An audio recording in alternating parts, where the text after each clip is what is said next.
Welcome, everybody, to podcast number 102. Pretty amazing.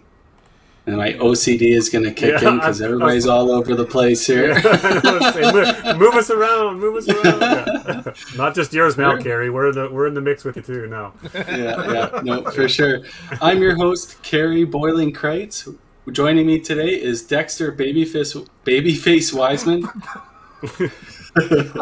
Hey, we've gone over this week to week. My English is not very good. Fist, my hands are a very normal size, thank you. I don't know. Close to Mitch Davies. And we have Daryl Poolboy Bradley and Tim, just about to get off the unemployment line, Wiseman. Can't thank you guys enough for coming back. You got a job next week, Tim. It feels kind of weird. I got things to do. I have responsibilities. It's gonna be a little bit weird, but back to put my big boy pants back on, right? So we're gonna have no idea how to work anymore. I do. It's gonna be interesting. I'm excited though. So for those out there listening that haven't heard, we should be opening either June 10th or June 11th. I believe it's June 10th that we should be opening up for step 2 of our relaunch strategy that they announced last week. With that, when we open up at stage 2, it's going to be 33% capacity. For us, that's fine. Ultimately, it's based on your fire occupancy. So with that being said, we can still run every other lane. We just have to socially distance everybody, so that's fine. And then around 2 to 3 weeks after that, if the province of Alberta gets to 70% of people vaccinated on first doses, then we lift all restrictions, and that's the only metric. It's not about hospitalizations, it's not about ICU numbers, any of that. It's not about the R value and all that stuff they talk about. It's strictly the vaccinations. So it sounds like 2 to 3 weeks or a month from now we should be fully open. As long as hospitalizations and ICU doesn't go upwards, obviously. That would be for step 2. For step 3, it doesn't. Yeah, but I'm pretty sure if they say in step 2, if everything goes up, they're not going to be like, no, sorry, we said step 3, we're opening no matter what. I'm pretty sure they'd be like, oh, okay. Depends on when that stampede is, man. Well, that's true. Kenny's got to get a stampede. Yeah, he had a rooftop patio, right? So, I mean, just a couple days ago, he had a... Yeah, we should put that out there for all our Calgary watchers. Are you guys going to the Premier's breakfast, pancake breakfast, huh? For the Stampede? Yes, get out there. We're going to be just like America soon, right? So we're going to be wide open, and we got to have new things. We got to go to watch an Elks game. We got to watch an Elks game now. Yes, the Edmonton Elks. Yeah, you can be part. You can be part of the gang, right? I mean, that's a thing, right? That's Yeah, so that's what they call them. That's what I heard of Elks are. The Knot Hole Gang will be a real thing now. I heard if you're a fan, you're alcoholics. Alcoholics. Oh wow, wow. Yeah. I like the name. I support it. It kept it EE. It's they're rough and tough in the fall. Apparently, something like that, right? I don't know. The Elks portion bothers me. Like, I think it should have been the Edmonton Elk. The plural side of things. That's what you're saying, right? Yeah, that bothers me. And the fact that they're herbivores. Like, who's intimidated by a herbivore? I don't know. The Manitoba Moose are a good hockey team. So. Yeah. They're rutting. Yeah, they're in a lower division, right? I mean, they're not in the Premier division. The CFL is a lower division. And they're not the Manitoba Mooses. Yeah, so Dex, was this like a get back to work shave job here? Like you know what? We had 5 years younger. We had a meeting earlier this afternoon, and I went outside after and went onto the balcony. I was like, "This is too damn hot. It's 31 degrees here right now." I was like, "See you later. Time to shave and shower." So here I am. Did you do some before and after, like mid-time? You should have had some fun with it, and No, cut a little bit here, cut a little bit there, cut a little bit there. That's what I do. I just took the razor and I hacked at it. I'm like, here we go. We're good. Done. Was it a straight razor? No, you can't get this with a straight razor. What are you smoking? You can get anything with a straight razor. How about we talk quickly about the old NHL? I mean, obviously, rest in peace, Oilers, but made it a lot easier that the Oilers lost when our friends and the Maple Leafs lost too, right? Like, let's be honest. Makes everything so much better. So now I'm torn. It felt really good after all the trash talk about McDavid wants out. Yeah. Well, Toronto has no team left now because Marner's gone and Matthews has got to be gone, and then Joe Thornton's going to retire, and Spezza's their best player right now. And He's Anderson's $700,000 gone. this year. Yeah, $700,000. He's going to get like $6 million a year next year for sure. Yeah, terrible. I don't know what's going to happen to the center of the universe right now down there. They must be just in shock. I mean, they were up 3-1 in the playoffs, right? I mean, you can't lose 3-1 in the playoffs. But sure enough, the Leafs did. I mean, first round exit, and again, just goes to show you that a quality goalie can hold a team in. And yeah. So where are we going now? out. Where are we going now, everybody? Are we going the Jets or are we going the Habs? So I've got two. I've got my Jets jersey hanging right here, and I'm going to grab the other jersey. That'll be my other team I'm rooting for. Tim? I honestly kind of want Winnipeg. I could be either or, but Winnipeg's kind of my team. What do you got? Oh, Islanders. Islanders. Yeah. Is that an Islanders Eberle jersey? Yeah. I'm sure it is. The third Good jersey, yeah. Yeah, we're gonna cheer for good old Ebbs. He deserves it. I'm going Habs. Let's go Habs. Yeah, Habs. I don't know. Yep. No, I'm on that boat too. But you're a big goalie Price. guy, right? Yep. You're a big goalie guy. Carey Price is awesome, though. Yeah, I have to admit. Pretty fortunate for them to make it through. Obviously, everybody was complaining, how can a goalie get that much money? Well, there you go. He just beat, like they said, $48 million worth of forwards. So, Exactly. pretty sweet. Yep. Agreed. Same thing that happened to Winnipeg to us. So, how lucky it up, right? For sure. Yep, true enough. Brett looks pretty offended by UDB. real shocker.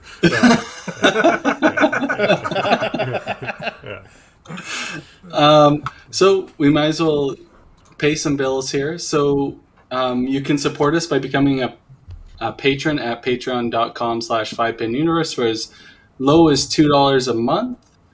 And there is some other levels. You get some merch if you go to a higher level. I do believe I owe somebody a piece of merchandise, and I haven't forgot about you, Brad. It is coming. But yes.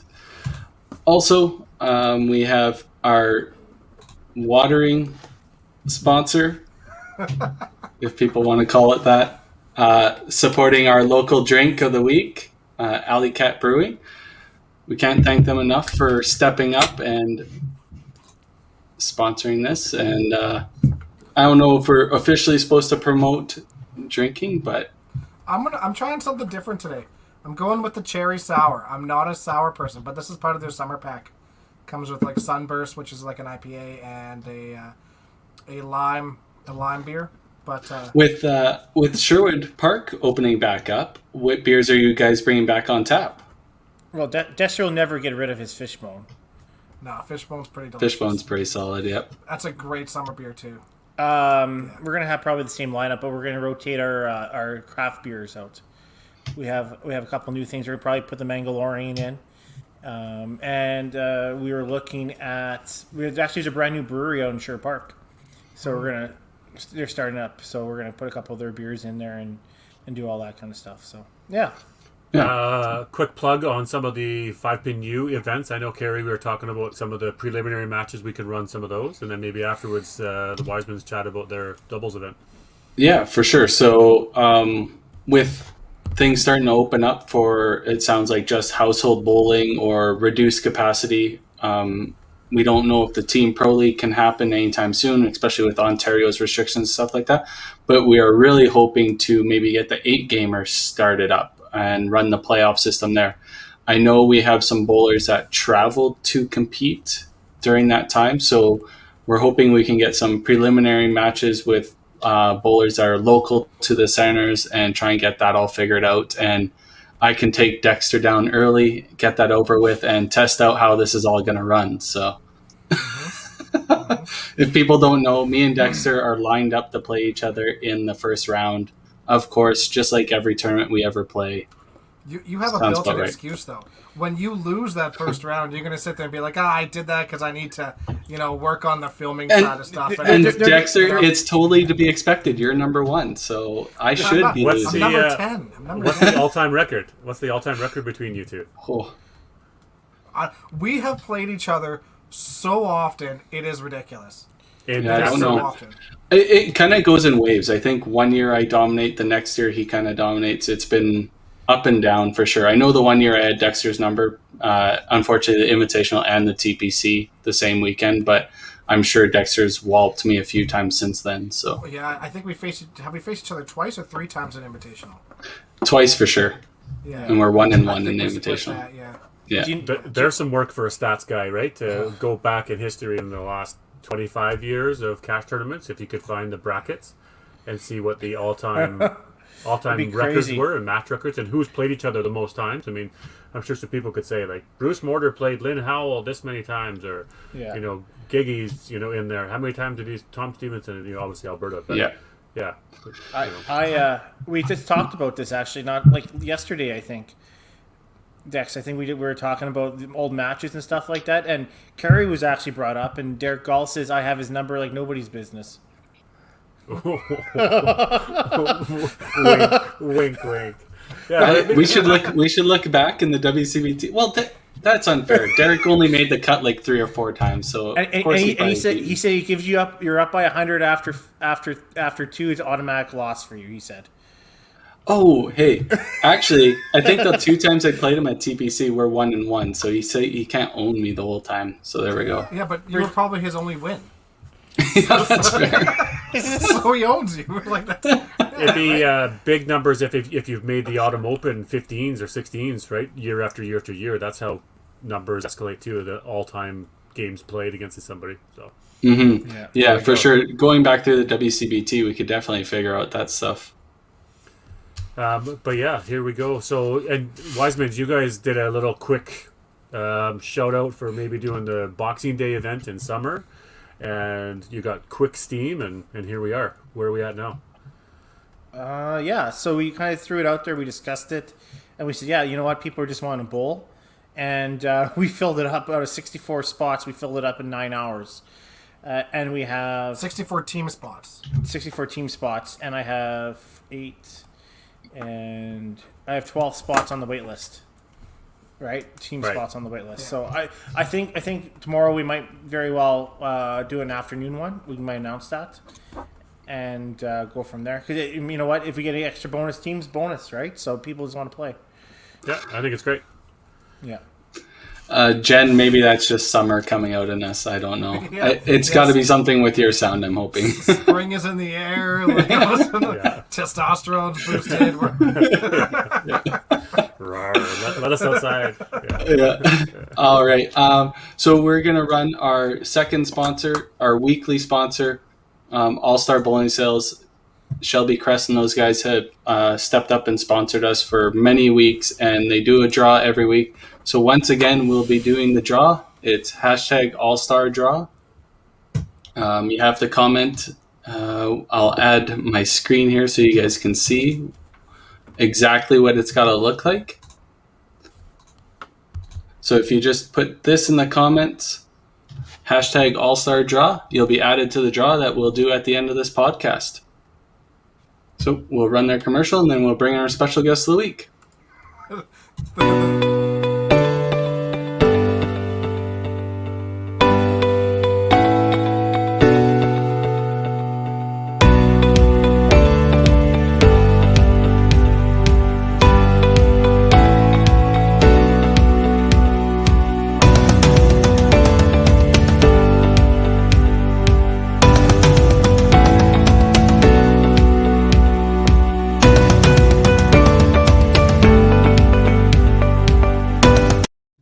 We will acknowledge that.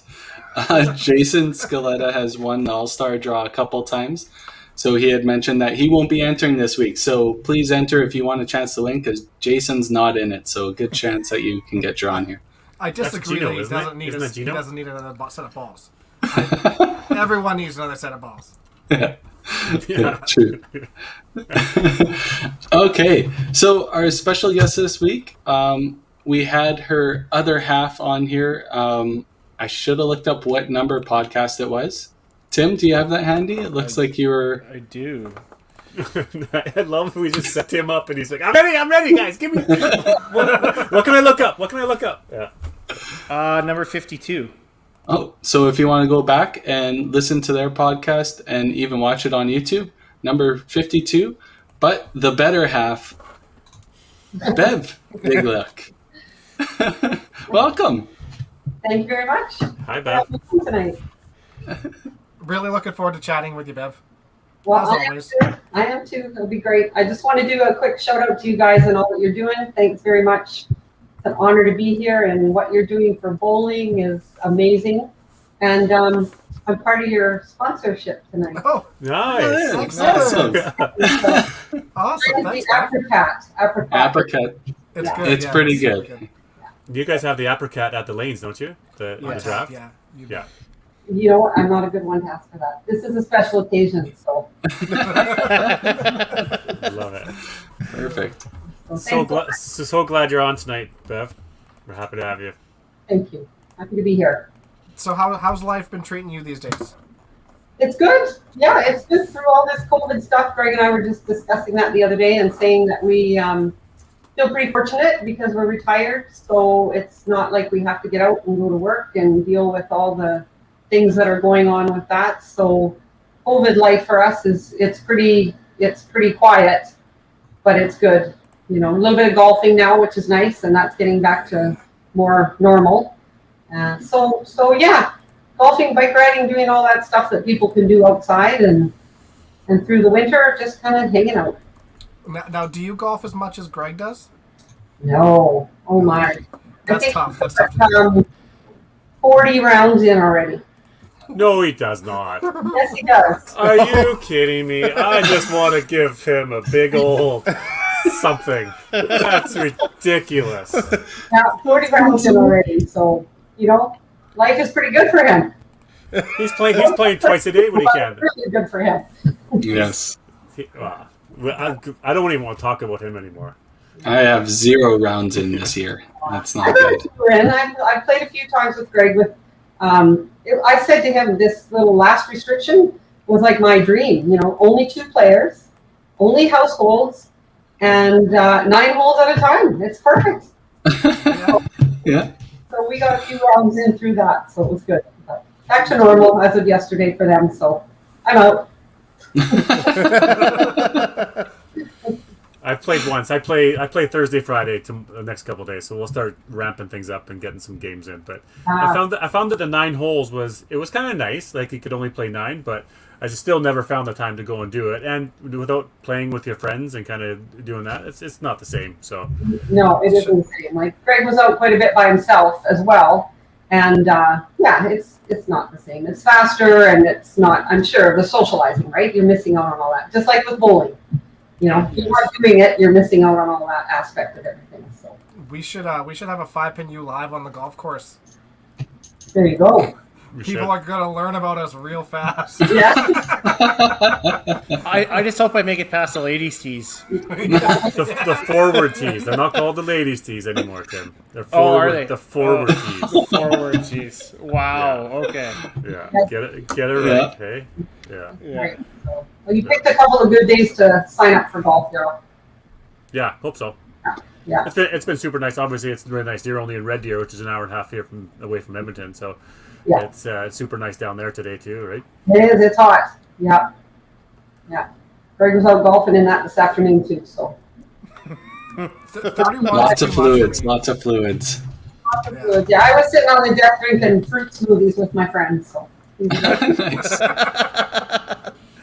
I love it. That's living your best life right there. that's right. We're very fortunate. Like we said, we feel very fortunate, especially through all of COVID. So Now, are you going to do any traveling this year at all? Do you guys normally go down south or go and do any of that? Is that obviously you could do that last winter, but is that in the summer or in the future? we normally do a couple trips a year, but of course with COVID that hasn't happened. And we're not too sure. We're just not too sure how it looks ahead, how we feel about it. So for now, we're not really planning anything too much. Hopefully a visit to Greg's family in BC, maybe in August.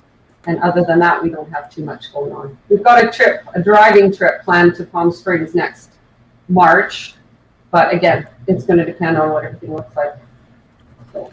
Well, I hope that there's cross-border travel by March. I mean, by the fall, hopefully, right? So. Well, yeah, I hope you're right. But I guess we'll wait and see. We like to do a little bit of cruising when we have the opportunity, but I'm not sure how that feels right now either. So yeah. Kind of how I sort of agree. I mean, my parents they love cruises and stuff too. Cruises for me are kind of whatever because I feel kind of a little bit trapped. I don't think that would be something that I would be super interested in, but especially nowadays, at least you're on a resort. You can go to your room. You can wander around outside the entire time. You got lots of space. On a cruise ship, you just kind of feel like you're in a tin can. From what we're reading right now, too, cruises, there'll be still some restrictions. When you're on the ship, you'll still have to be wearing masks and that kind of thing until you're outside. And so, I'm not sure that's a good part of a holiday, right?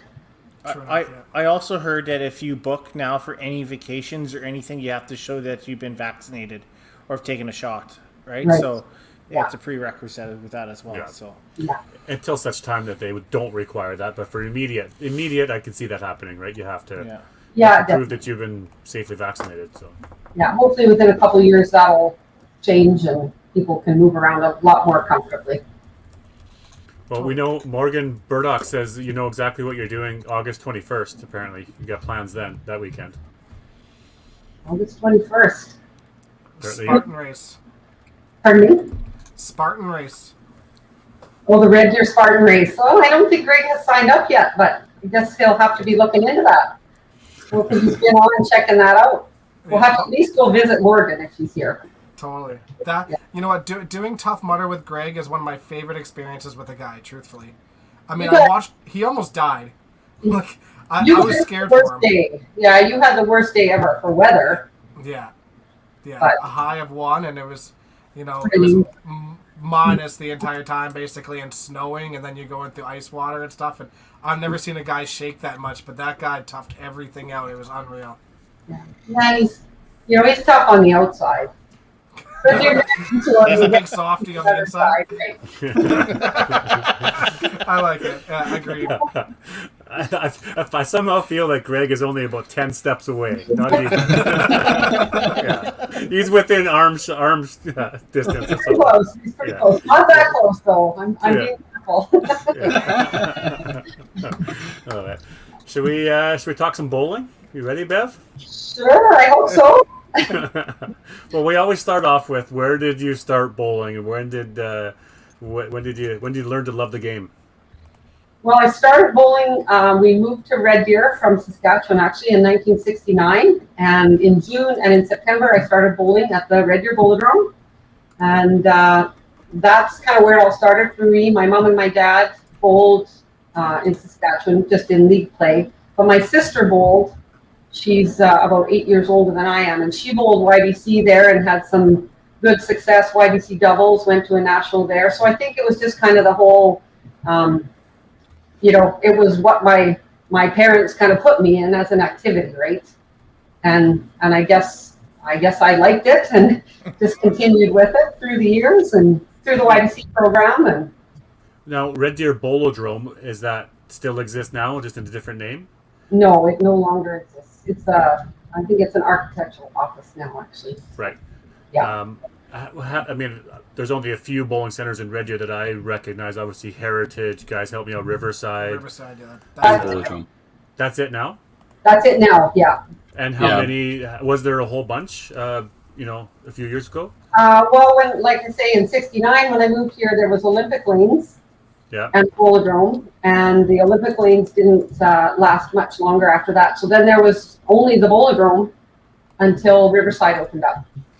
Oh, okay. Yeah. And then that was the time for them to No longer. Gotcha. So neat. So you did the YBC program and 4 steps. Was there nationals and things like that you would have competed in?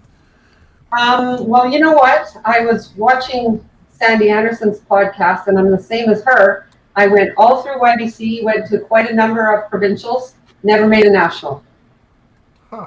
Went to lots of provincials, but it just wasn't meant to be. I guess it didn't happen. So, yeah. And then after that, the natural transition was to try the adult league and see what happened. So, right. Was there no Pepsi or Coke challenge or high schools at one point it would have been called? yes, that's right. I did bowl in some of the high school, the Pepsi high schools, it was called when I bowled in it. Yeah. But then we bowled sort of like at the provincial level, and your scores were just phoned in. There was no national. Yeah, it never went to an actual national. So, and it was pretty much just singles that they recognized at that level then. But you still only played at your own center, right? We did get to travel out of town. I went all the way to Atascocita one year to bowl in it, so that was exciting. A long trip to Atascocita. Yeah, that's right. It moved around a little bit, but that was just it, just a little bit within the zone, basically. So nice. Yeah. And anybody we would have recognized that you would have played, YBC days with? Oh my gosh. Like from Red Deer, you mean, or yeah, or I guess across the province. I mean, we're going to get into this as you played. Had a really successful, C5 career.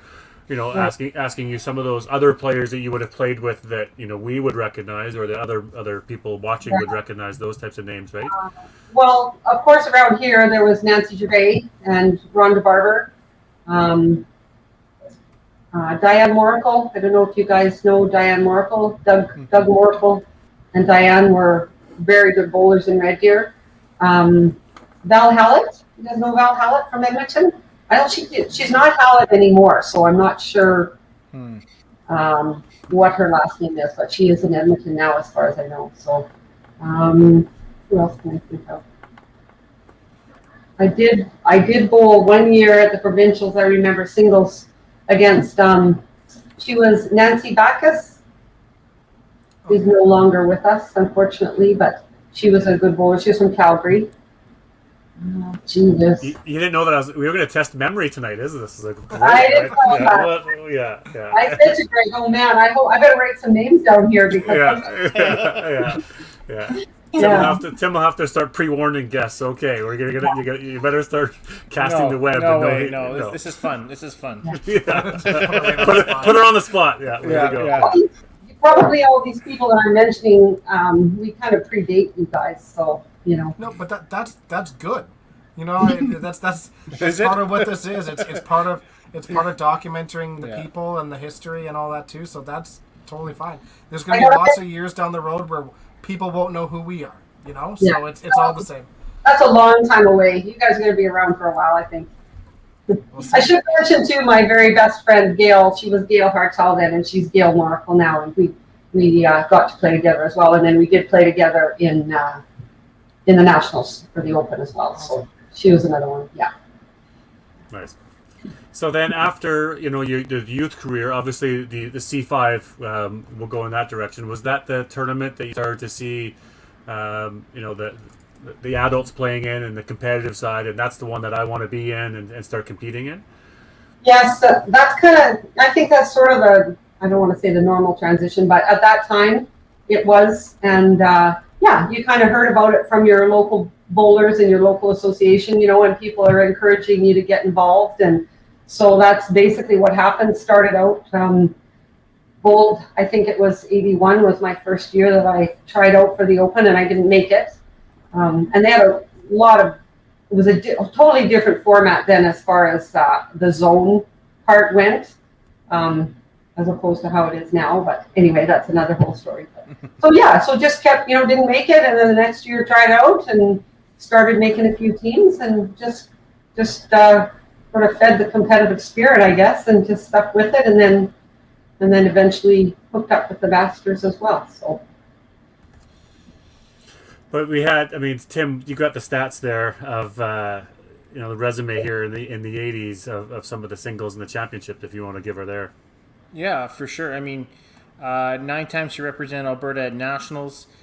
The crazy part is 6-time Open Provincial Ladies single champion, and we were just talking before we got on podcast.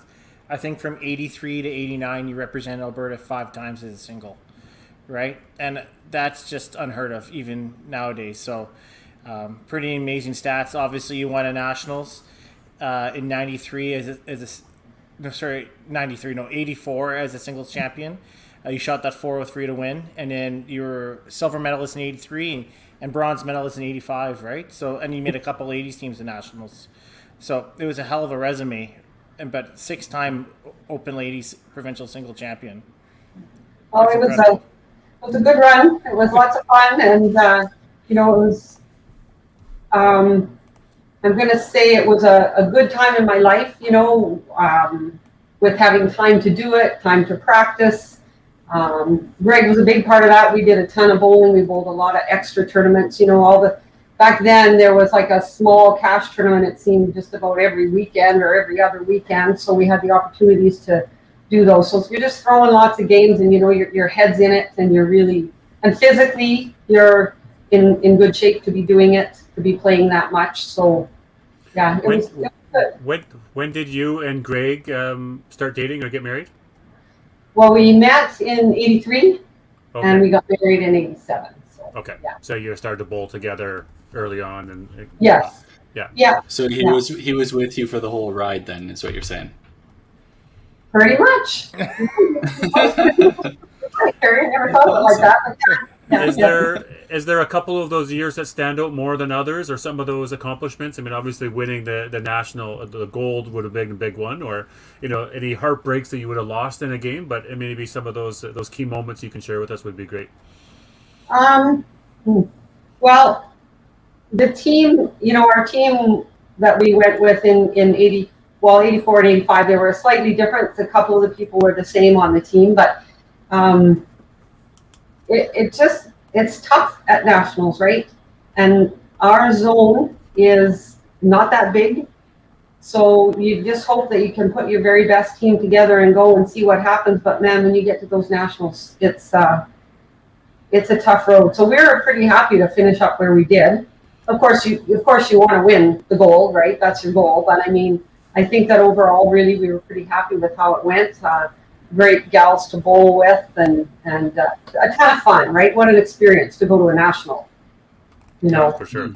Yeah. I think any national to begin with. Now, was getting out of Alberta really hard then too, obviously, or was it? It just maybe wasn't. It shifts. It takes.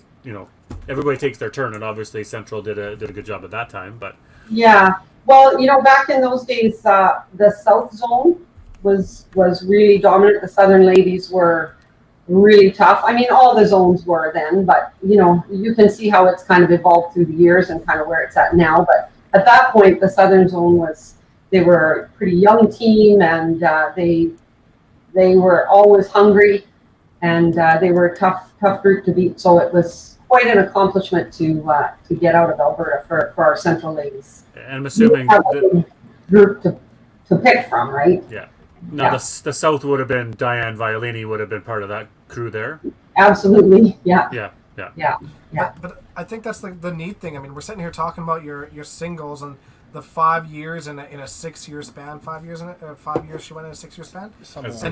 And you're facing Diane, and Diane around the country is considered one of the best female bowlers ever, and you dominated Alberta at that time. To win 5 out of 6 years, that is domination. Way better than Weber ever was,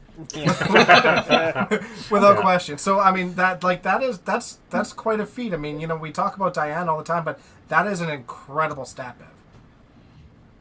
I guess sometimes it's just your time. Maybe it's just your turn. I don't know. I can't explain it. I mean, we had some good matches, and it was always friendly. It was always such a pleasure to bowl against Diane. Had the opportunity to bowl with her once on a Masters team, and just a great lady. My idol certainly she was who I was looking up to when I was coming into bowling. Heard all about her and wanted to, you guys know what it's like when there's somebody out there that you've heard like they're so good. You just want to play them and see what happens. For sure. Yeah. I think you're way too humble for your accolades there, Bev. But we knew that was going to be that way coming in. But maybe you can tell us when you about the 403 when you shot the championship in '84. How was that? You know what? I had to play a game before that game. I think I was I don't remember, second in the step ladder. I think it was. So of course you had to play the third place, right? And that was a tough match, but it was great because I remember being down in that match and feeling like, okay, I really need to finish this game or I'm not going to get to the final. And to give you just a little quick history on that, I lost in 1983 badly. I had about 6 head pins in the final game, lost that one. And that was totally, that whole next year, my whole motivation in life, I'm going to say, was to get back to the national singles and bowl. So bowling that game leading up to it was really important to me, of course, to get through it, which did work out. I had a good finish, made it. And then after that, it wasn't really I honestly can say I didn't even realize what the score of the game was going to be. It was just Lori, who was my opposition, was bowling well in that game, and I thought, I have to catch her, and I have to continue to do what she continues to do. I mean, she threw a 346. Wow.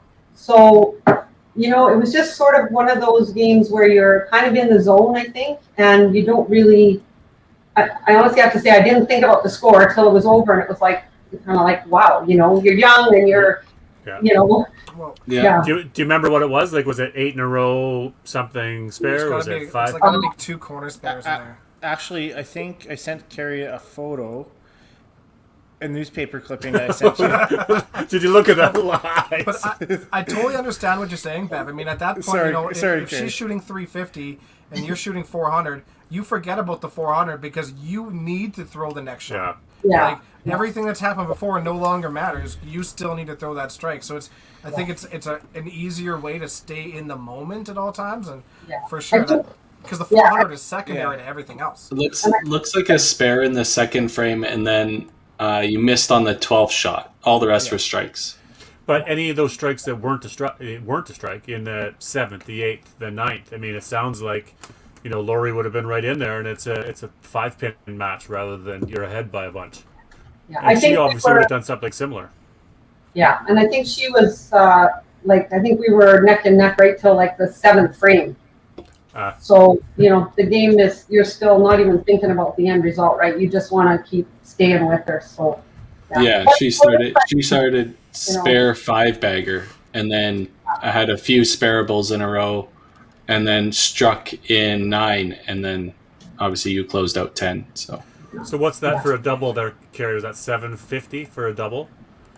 Right? Yeah. So let's see some. That's awesome. Right? Let's see some stats on national gold medal finals on a double that's higher than that for a match to see. Exactly. You don't see that at that level. No. I mean, honestly, especially in the gold medal matches, those gold medal matches get really, really tough. I mean, again, look at way better than Weber. Look at Weber's last match. We talked about this last week. He won like 200 to 180. Yeah. You're so much better than Weber. I don't think we can even go there. We can't. We just did. We will. We will. Level of holding that guy. So I'd like to see some. So the other stat guy out there, the top 10 highest doubles in a final match for whether it's a cash tournament or for a C5 or Masters singles stepladder. What are they? What's the top 5? Right, top 10. That'd be kind of cool. I feel like, Daryl, you're going to keep these guys busy or somebody busy with all this. I just throw the ideas out. I don't do any of the work here, Bev. I just kind of chuck some stuff out there, right? Sometimes it's a in through one out the other. Right? Yeah. No. There's other people out there. I know Victor's into stats. I know Blair's into stats. There's some guys out there that are into stats. So if I just throw something out there, maybe we'll get an email next week. Hey guys, guess what I figured out. It is all interesting stuff, right? As a bowler, I mean, really, as soon as you say that, I bet there's a bunch of people out there saying, "Yeah, I want to know about that," So it's good. Well, there would be lots of people that would want to know. I think people always want to know, right? So Yeah, you're right. yeah, and Tim typically doesn't have a job, so he's got lots of time to find this information out. Yeah, no, joke's on you guys. Yeah. Not for long. Yeah, no, tell me about it. Nice. Nice. So then, obviously, winning the gold medal, winning that match, obviously a big sense of relief for you that you got that one, off the back. You got the revenge. You got the gold medal. So then the next 5 years was all, bonus or gravy, or did it strive you to I want to win another one. I want to get again, right? Absolutely. You wanna win again. You guys know that, right? You don't ever want to stop winning, but it just didn't happen. It didn't happen again, but it was good to be there. Always good to be a part of a national, and just give it your all. And what happens, you kind of have to deal with it, live with it, right? Yeah. Yeah. Now, then at some point in time, you obviously stopped playing any C5, events, right? Stopped competitively bowling for a little while. Yes. Well, I still play the Open, like within the province or whatever for a while. Kids changed that. So yeah, and I played Masters now. So once we had kids, I did Masters. Greg did the Open. That was our Okay. Okay. Right. or other way around. Pardon me. Sorry. Good thing he's sitting here. Thanks, Greg.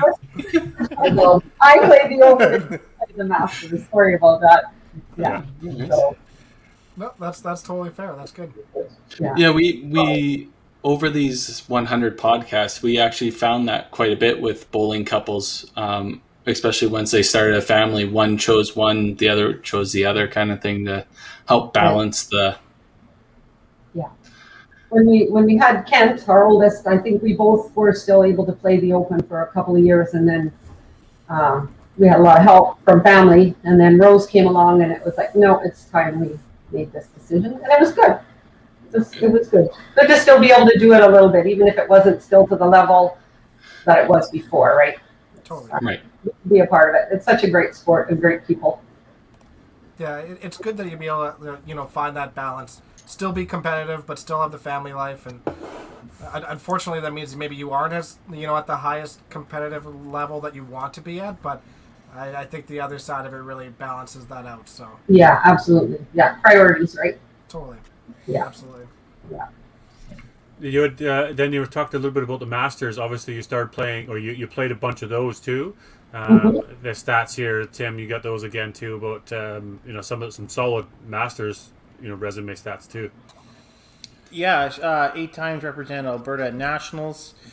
She won her gold in '95 on the ladies tournament ladies team, and she won another gold on the 2013 senior team.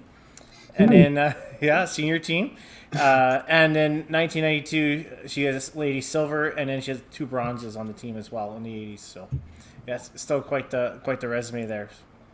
Yeah, Masters is great. I mean, we all know that it's fun to play with the people from around the province. People that have kind of become your friends, but yet they're your competition, and you finally get to play together. It's always such a good team dynamic, and so much fun to do that. Now, who would have been on in '95 when you won the national championship, that ladies team? Who would have been on that team? So that was Leanne Erickson. There's Leanne Sunderland now from Edmonton. Right. Oh, yeah. Tracy Boytel. Now Tracy Smith. Penny Noble. Yeah. Penny Noble Heffer from the south. And Stacy Bradshaw. I don't know if you guys know Stacy? Yeah, for sure, Park. Yeah, for Well, sure. actually, yeah. Yeah. We grew up with Stacey, yeah. Yeah, and that was, I don't know if you guys knew this, but that's the first time that the Alberta ladies team ever won the Masters. No, I didn't really? know that. 95 was the first ladies team from Alberta to win the Masters. So. That's amazing. Yeah. And Fran Clark was our coach. She was awesome. Can't say enough about her. Yeah. Sorry, who was the coach? Fran Clark. Oh, Frank Cook. Gotcha. Yeah. Our motto that year, and she gave us T-shirts, was "Attitude is everything." And I think it made a big difference. Yeah. I mean, she must be a good coach. She wrote a curriculum, right? Right? Like, I hope she was. Yeah, that's super cool, Bev. That's really neat. Yeah. And yeah, Stacy. The neat thing about Stacy is her dad coached us forever, Jim. Yeah, Jim. Yeah. Yeah. So. Yeah. They were at the tournaments always. It was good. Lots of. They were such huge supporters, Jim and Linda, and amazing people. I mean, that's who I grew up with YBC years too, and that's Stacy would have been, a number of years older than me, and then a brother too, and they lived nearby us too, so we knew them very well, right? Yeah. But the bowling for sure the gym was a big part of. Totally.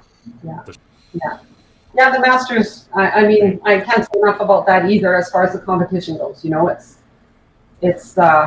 it's amazing when you can get your 5 people from your province to make a team and send them off to play in a national. And really, in that case, I think it's anybody's game, right? So always fun competition there. One thing I always wish I could have done and just couldn't do it. Is there a position? Pardon? No, sorry. I was just going to ask: was there a certain position that you preferred to play in the lineup? I must have cut out there. Sorry, guys. That's okay. When I always liked to play lead off or anchor, but it didn't really matter. Those, I think, for whatever reason, I felt maybe more motivated or more like I was doing my part if it went well, right? Of course, if it doesn't go well, we all know how that feels too, right? Totally. Yeah. But I always enjoyed, really anywhere. I mean, you're there, you're playing, it's all good. Yeah. Sorry, you were saying, Bev, there was one thing you always wished? I was just going to say that was one thing I always wished I could have done was played as a single for the Masters. Totally. Yeah. And honestly, I don't think I ever really got that close. It was just the way it was. Yeah. It's tough. It's a really tough competition to make it out of. I don't want to toot Tim's horn, but to make it 3 times for him is pretty incredible. And that's amazing. It's really, really difficult. Yeah. But at that still time was Diane, forgive me again if I don't know if anybody else, was she singles most of the time? And then obviously I believe Jennifer Smith was singles for a number of years too at a certain point too, right? Yes, Diane certainly dominated when I was playing. Right. Absolutely. I think she was 11 years in a row. She represented Alberta as a singles at the Masters. Wow. Yeah. But and then 5 out of 6 years at the Open. Yeah. I guess we all have our time, right? That's right. And Jennifer kind of, I think, came along after I wasn't really playing much more. Yeah. She's a fair bit younger than I am, so yeah. But I believe her earlier career was a lot of singles until she just wanted to play more team, I believe, right? I think so, yeah. I mean, you guys had her on as well, right? You had Jennifer on as well. We had, Yeah, that's great. Yeah. Now, how about the senior event when you played the national senior team champions? That's a pretty cool stat too on the resume. That senior event, I tell you, there's nobody more excited than a bunch of seniors to play at a national. I'll tell you what. I believe it. Come counting down the years. Yeah. Bring the oxygen, right? If you want, bring the oxygen. Great. Sometimes bring your little pill bottle. If you ever need anything, that's the place to get it. Just go talk to Should be drug testing. Yeah, that's right. But that was a lot of fun. The seniors is a lot of fun. It's a great division. And I think everybody really appreciates being there, right? It's like a second chance kind of thing. And that was a fun team. And Greg was our coach that year. And it was good. The rest of the team, Tom Stevenson was on the team. He played really well.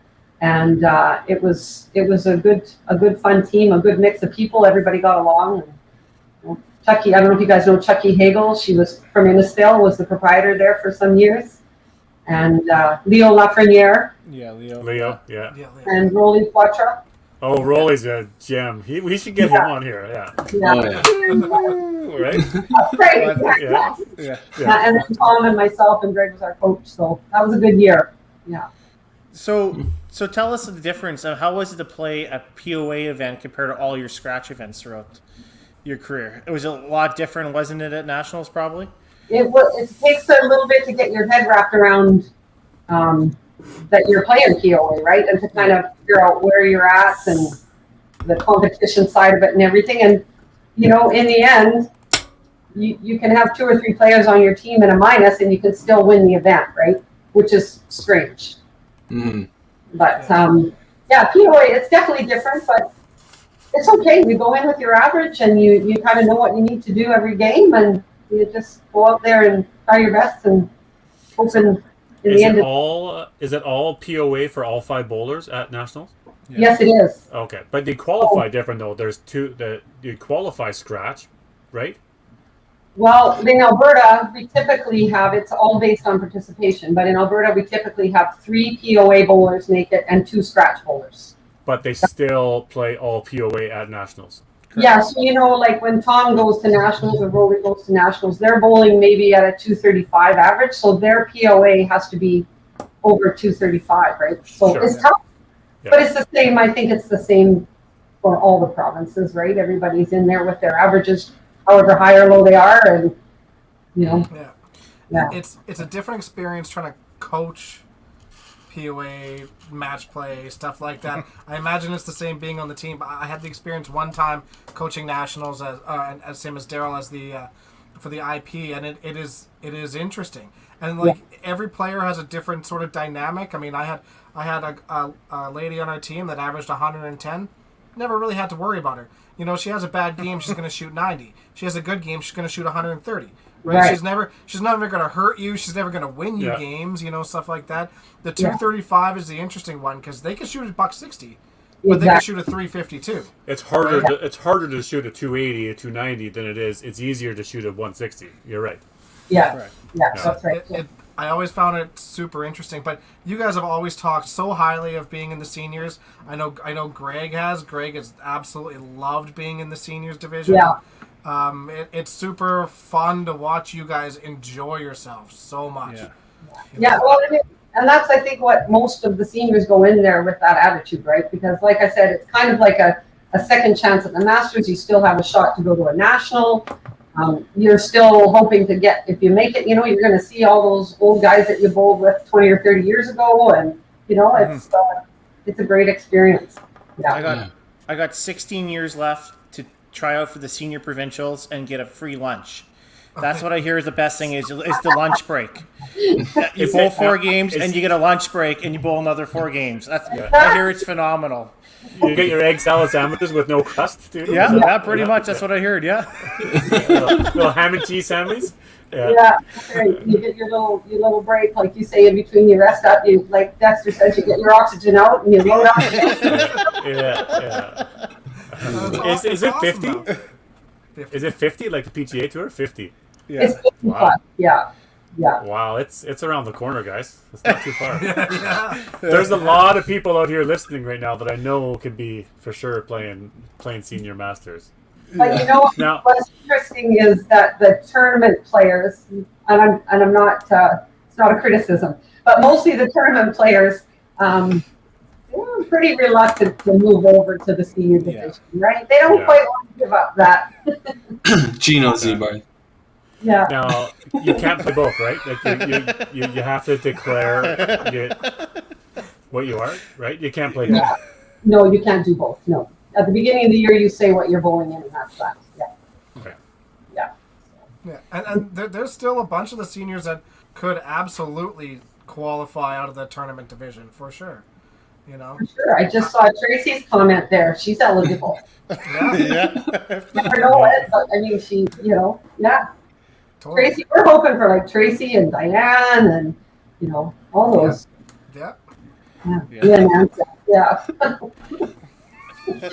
Well, there you go. We might open up a whole new line of master bowlers next season. Yeah. Seniors numbers skyrocket and ours plummet. All I had to say was lunch. Egg salad sandwiches. That's all you got to say. We're gonna promote that now. Send that out with the renewals. Can we talk about egg salad sandwiches? Like, when's the last time you had an egg salad sandwich? So good. They're good. Probably a month ago. Yeah. 10 out of 10. They're good. Most seniors like them. They're easy to chew. There's no problem with it. Exactly. Oh yeah, right. There's no. It's like Yeah.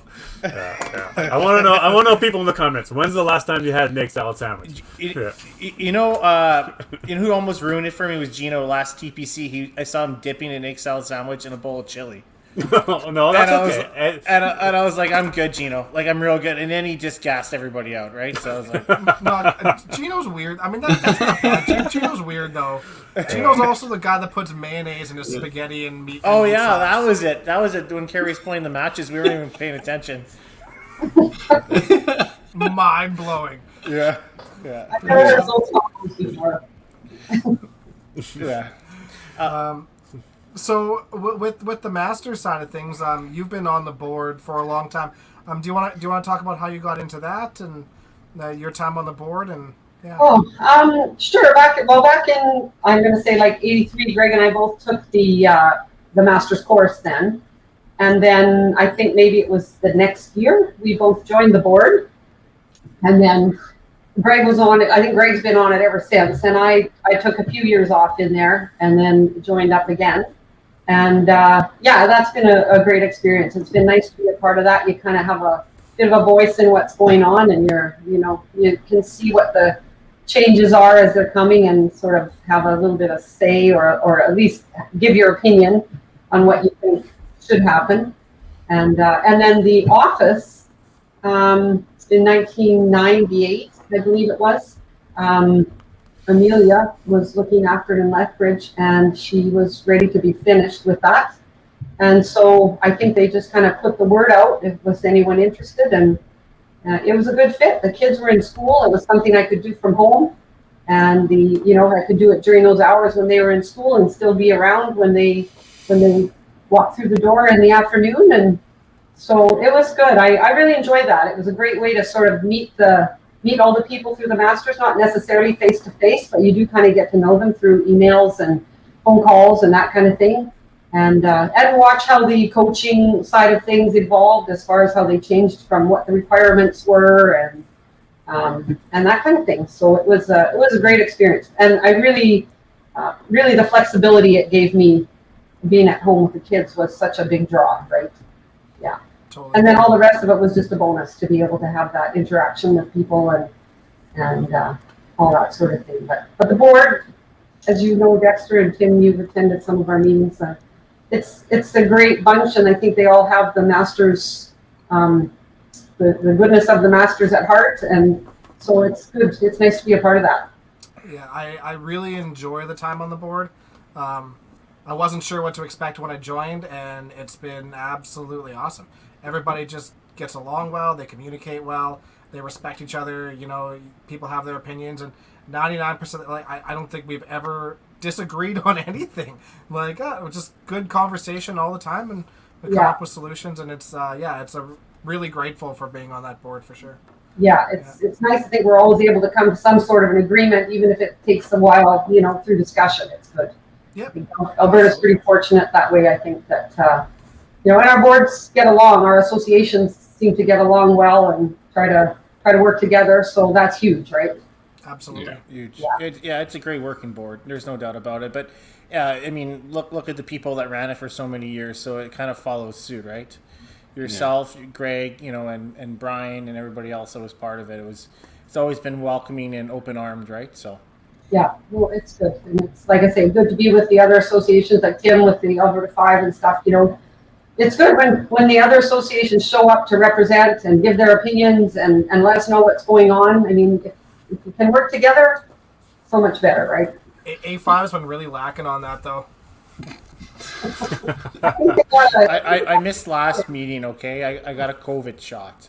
Yeah. No, Dexter was just balancing things out because he popped them up earlier about winning three provincial titles, and now he's just bringing them back down. Well, actually, he was wrong. I won 4, but that's beside the point, though. Oh, was it 4? Yeah. My bad. Yeah. Forgettable. Yeah, well, yeah, it is forgettable. No, and that just shows why Alberta is so strong. I think is it starts all from the associations. Everything's well organized. It sets up well for the players to compete at their best and provide the best teams to compete at these nationals and stuff. So kudos to everybody that puts in the volunteer time and the extra time to make those associations what they are, right? Mm-hmm. Yeah. And honestly, Bev, you were the face of Masters for us, for sure. I mean, every time that we ever dealt with anything with Masters, it was always through you. So whether we knew you really well or not, like you said, we got to know you really quick, you were the person that we always talked to. Yeah, that was, like I say, that was the really fun part of the job, right? It was great. And then when you're going out to the tournaments or you go to a national, at least you feel like you already know your own province's bowlers, right? Yeah.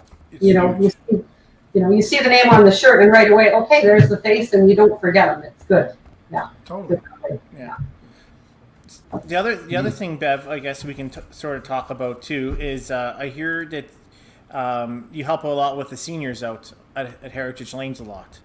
You don't miss a lot of senior leagues. You always help out and you volunteer there as well. Yeah, I try to get out there. They have a league Monday and Wednesday. Sandy Clark actually looks after the league. She's amazing. And I try to get up there as often as I can and help out up there. And I just love that. They are an amazing group of people, and it's a very bright spot both of those days in my week. I look forward to it for sure. They're good people. Well, tell us about your team you guys put in this year. Yes, yeah, we heard a little rumor, right? Isn't there? Your team you guys put in. Your stacked team you guys put in this year in your seniors league. Yeah. Who was on it? Okay. Sorry, I was not. You know what? This is the first year I bowled in the seniors league, so I wouldn't call it stacked, would you? I think so. Fairly. Yeah, it's been a lot of fun. We get to play with Bruce and Jan on that bowling league, and it's too bad it had to end so soon. But Bruce and Jan and Greg and I, it's so much fun. And Gino. And Gino was there and too. Gino. So yeah, what a great group. Yeah, lots of fun. I think it was last summer. I was out at the lake and I went and saw Bruce and Jan, and they were talking about it. And Bruce sure wasn't convinced. He's like, I don't know, DB. I don't know if I can. I don't know if I can do it. And Jan's like, oh shush, you're doing it. We're playing, right? Great. If Greg's playing, you're playing. So Bruce is drama king, I'm sure, right? So. I was telling you, the first few weeks that we bowled, Greg and I wondered if Bruce was really going to want to stick it out too, Get some great games and then some not so great games, and he's competitive. Right? Those guys are competitive, so it was fun. It was so much fun. And Gino then he came in, of course, and did his thing, and but I don't know how we did in the league because the league ended. So yeah. Bev, give us a little inside scoop. Did Gino threaten to burn the place down in seniors league too? No. I gotta say, he had such a good attitude on our league, days. No credit him burning it down, no. Yeah. Did the three guys throw the $2 in and play against each other, or what? Yeah. No, we didn't. No money. Money changed hands. I'm getting a little feedback here from Greg. So, so of course, we've got a few of our regular seniors that are, especially the men, that are pretty competitive, right? Like they think that they're doing it. And there are, I think, 5 or 6 of them that do throw their loonies in every week for each game, and they put their money together. Well, so Bruce joins the league, and he's bowling well, right? His average is like, how much? $850 for his triple for the first week. Did these guys? Did they? His first game. Yeah. Did they even know who this is? Like, who's this guy? They have no idea, right? So this is what's happening. Week after week, Bruce is bowling, and you can see them. They're kind of coming over and they're checking out. We got the score sheet up on the little shelf at the back, and they're kind of checking out the score sheet, and then they're asking Greg and I, like, who's this guy? What is he normally average? Yeah, it was great. It was great, but they loved it, right? Yeah, they did. Yeah. Bruce and Jan dropped in to drop off some stuff for me. And Bruce and Jan spoke highly of it. They really enjoyed it. Bruce also mentioned there was a little bit of problem with the poker pot. You guys are taking money and they're upset with it. And I don't know if you guys are allowed to play anymore. I don't know if that was part of it, but. Well, we did win the poker pot a few weeks in a row to start with. So then we're feeling a bit guilty, like maybe we shouldn't play, or maybe we shouldn't turn our cards back in until everyone else did, or whatever. Yeah. We got a lot of cards. Like you got Greg and Bruce and Gino on your team, you're getting a lot of cards. Yeah, right? So, absolutely. Yeah, increased our chances. I think we have enough money in. I think it's in Jan's bowling shoe bag. We probably have enough money to pay for all our poker games next year. I'm sure. the end. So, are you guys just excited to get back to bowling in September as much as we all are? Yes, we are. We definitely are. Yeah, looking Good. forward to it. Feel a bit bad that it's going to open now because prime time is kind of gone, right? But hopefully, I know around here, like our seniors will be there all summer.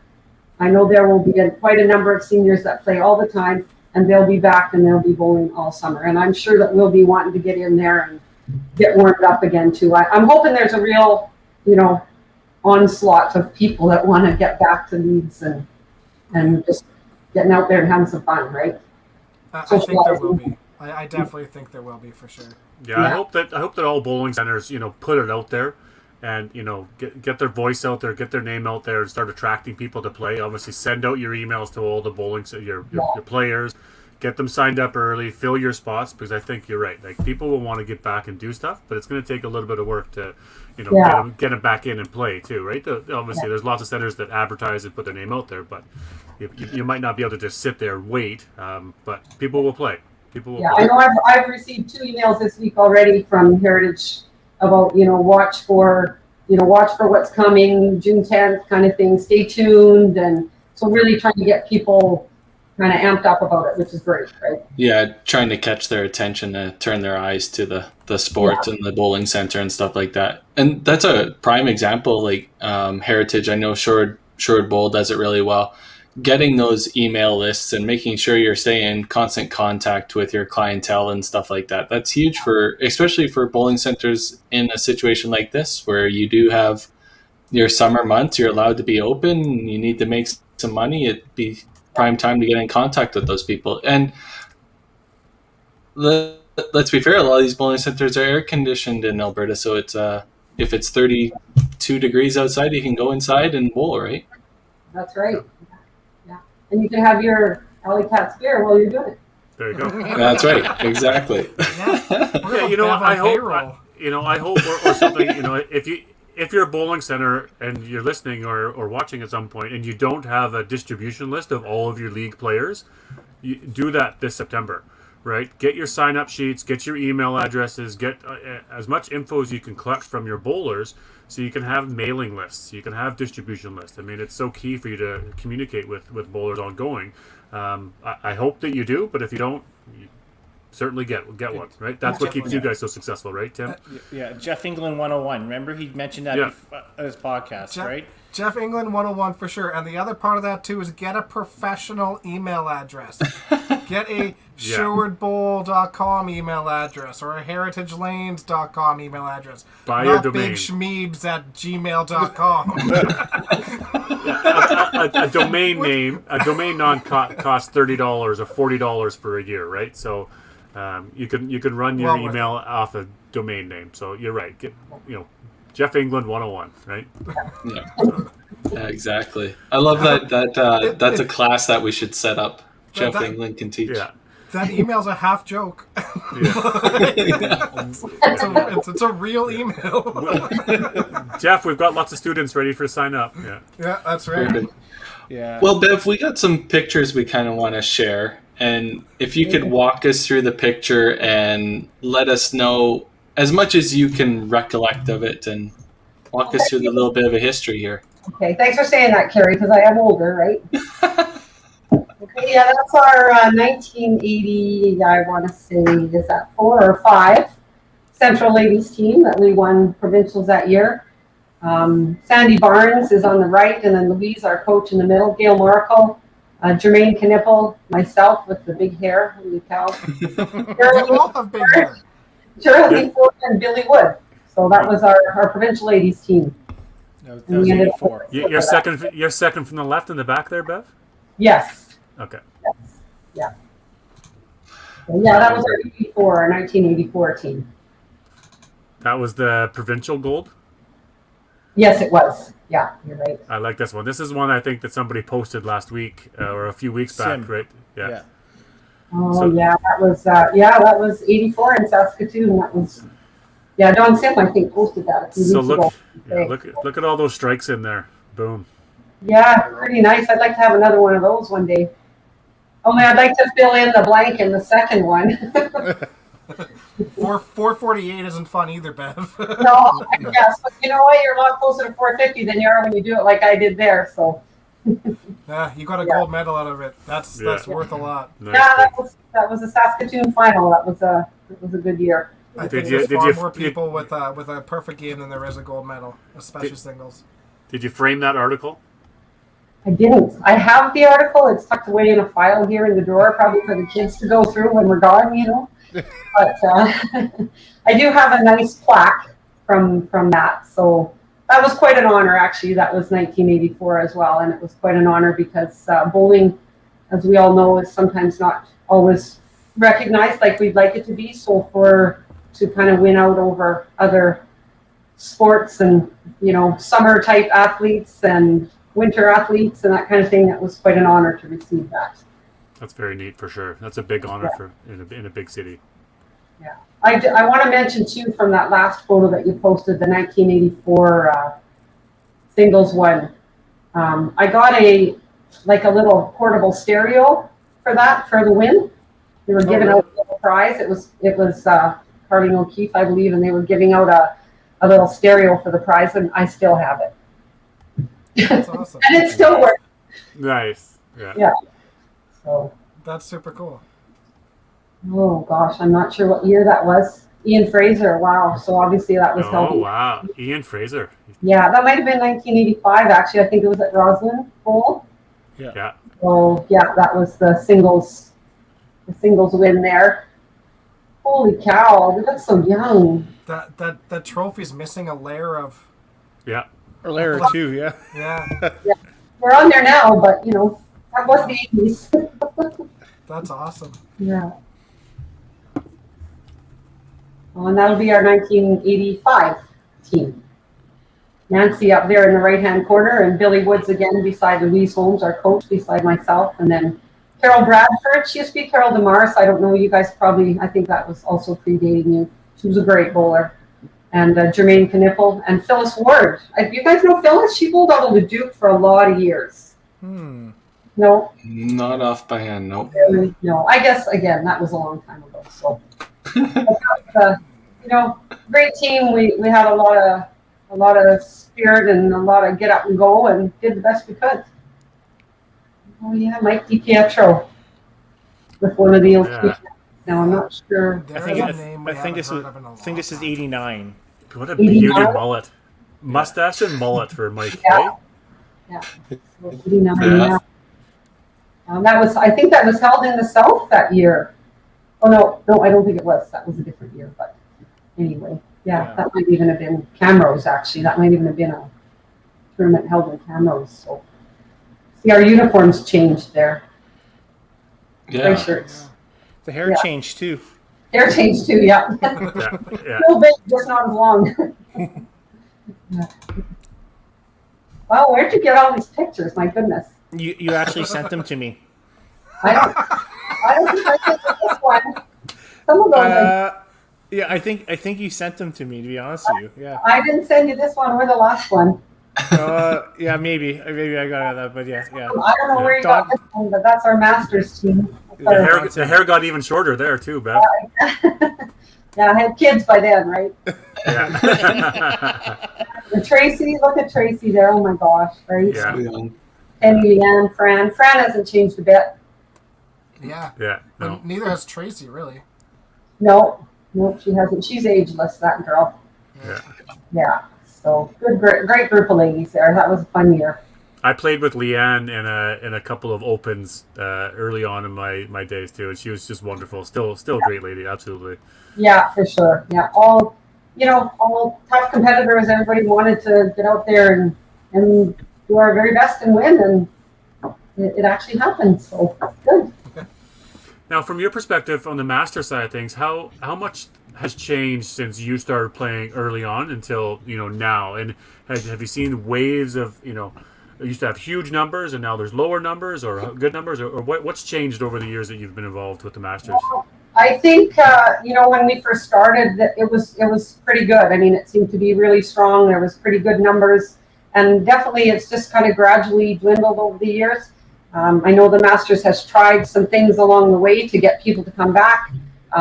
well, obviously changed even the formats of how the points work and that sort of thing as far as people making the team, and they've done financial incentives to try and get people to come back, and cut down the number of tournaments that were held and stuff just to kind of ease the financial, because I know like the tournament division, we used to bowl two tournaments or 6 tournaments actually, so 3 weekends, so you were staying overnight and driving and meals and all that kind of stuff. So they definitely tried to do some things to encourage people to keep joining. With the YBC as well, trying to give that proprietor the opportunity to have some of their YBC bowlers, recommend some of their YBC bowlers to join when they're finished their YBC leagues and that kind of thing. But the numbers are certainly down from when we first started. Having said that, I think this year with COVID, considering, I think our membership was very, very good about, joining and paying their membership fees and still trying to support the association. But as far as actual memberships go, it's definitely gone down. I think like most things like YBC and those kind of things, I know there's been struggles with that, and so yeah. I've never really thought about it before, but obviously the Masters doesn't have a mixed division. Do you think that that's something that might hinder people? Is that there's only 5 spots? Well, there's 6 spots with the singles, right? So your chances of making it become top 6, and you get some dynasty teams that have been across the country. That there's only going to be 1 or 2 spots every year available. So if there's only people playing for, that 2 spots. But if you had the extra 3, sort of like the Open, you have more people that will play. Now, obviously, it's more cost and more people will have to go to send to nationals. But has that ever been a consideration across the country or on a Masters level? I don't know. I think it's been, kind of like, at least in our association in Alberta, I think it's been talked about sort of like, what do you think if this could be possible and that sort of thing. But I think you nailed it, Daryl, when you said financially it's tough, right? And then how do you do that? Like, do you do a tournament mixed and a teaching mixed, or like how do you decide? Yeah. I would just simply say a tournament mixed, honestly. I wasn't really thinking about the teaching side. Sorry. Yeah. The senior side. I was really just simply thinking about the tournament side, and that there's only 6 people to qualify. So if you could bump that up to 9, sure, it's more people going to nationals, more bowling centers, more logistics, more everything. But I don't know. I've never really thought about it before. But I guess you'd have to survey or ask people, why don't you play? And I'd wonder if that would be something why they wouldn't play. Yeah. Right? Well, I think what we've heard over the years, when we have kind of asked that question, it's most of the time it's a lot like financial. Obviously, that's always a big one. Yeah. Time. Right? If you're bowling 4 tournaments or 6 tournaments or whatever the requirements are at the time, like it's time to do that. It's time off work to go if you do make it. Those are, and people, if you've got families or whatever, it's tough to do that every year, right? And you probably notice that there's people that played the Masters when they were younger that could still be playing, but now they've got maybe young families or whatever, and so now all of a sudden it's like, well, Johnny's got a baseball tournament that weekend, so we can't make it. I can't bowl that weekend, and then all of a sudden the next time, and then all of a sudden you can't qualify because you can't get enough tournaments in. It's just, I think sometimes it's just life, but I do think a lot of it is it's financial. Yeah. I think we might see more of that now after this COVID. I don't know. It's just my own thought. But. Yeah. Three tournaments, like three weekends and then a nationals. That's the tough one, right? And teaching Masters, it'd be 4 weekends and a provincial weekend and a national. So that's 6, right, or whatever it is. So it's a lot. I never even thought about the mixed team portion, to be honest with you. I mean, it does bring up a valid point. The only issue is, I would think, is trying to find venues at nationals. Right, because that's if you have an extra 8 teams there, then who knows if you had to do another teaching senior, that's another 24 teams, right? They're already taking 46 teams, right? So I was just simply, selfishly sort of thinking the tournament side of things. You have the opportunity for more tournament players to go to a national than just 6. Yeah. I think it'd be cool to play a mixed provincial, right? Playing with a lady down in Calgary or in Central, right, or down south, right? I think that'd be super cool. Right? Is this kind of a time where the sport might have to transition to, say, like the Masters runs as the amateur side and the C5 runs as the professional side, and you can't play both, and that way you might have more, I guess, let's call them the average players, the 235 to 240 players might play more Masters tournaments if they know the Adam Webbers, the Dexter Wisemans, the 270 players aren't going to be taking those spots, right? I think that's a huge deterrent, having, like Daryl was saying, dynasty teams or dynasty players. 4 or 5 of those spots are vacuumed up, right? It's tough to gain momentum when you have those guys always taking those spots. And sure, it'd be cool to qualify and play with them, but maybe that's the open side or something like that. Like, there might be a time where you kind of have to split the 2 associations to allow that situation to happen. And maybe that's out of left field. I don't know. A lot of sports deal with professional and amateur side organizations, right? But I guess ultimately, is that not what the teaching division is? Yeah, but there's a lot of 240 players that won't play teaching either. Mm-hmm. Yeah, I think it's the timing of the 2 different events, right? And that the amount. I mean, it takes 3 weekends plus the national. But does that change? And I'm not. Maybe I'm also saying it doesn't have to change, because if Masters has a budget, if you're meeting your budget and you're meeting your expectations, then maybe you don't need to change it, right? So at every year you set your numbers. Hey, we expect to get 30 tournament players, and if we hit 30, we're fine. But if you expect to hit 30 and you only get 15, okay, we need to make changes. So I think part of any organization, you have to set your budget at the beginning of the year, and if you're not meeting that, then it's time to look at something. So maybe now is not the time to make big changes, but at some point, when isn't, right? Yeah. It is depleting, right? And when I know the Alberta Masters tournament side has kind of made a shift here the last few years. We've had some influx of players, but it hasn't really, I guess, grown as to what you're hoping. It's kind of stabilized mostly, right? But it's stabilized due to that core amount of players that are, let's face it, are the tournament players that are playing on the WCBT, that are playing the Open competitively. Yeah. It's stabilized by that core unit.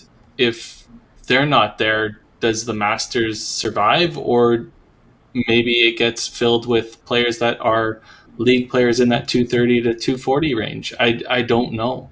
The hardest part why I don't think it's any fault on any association.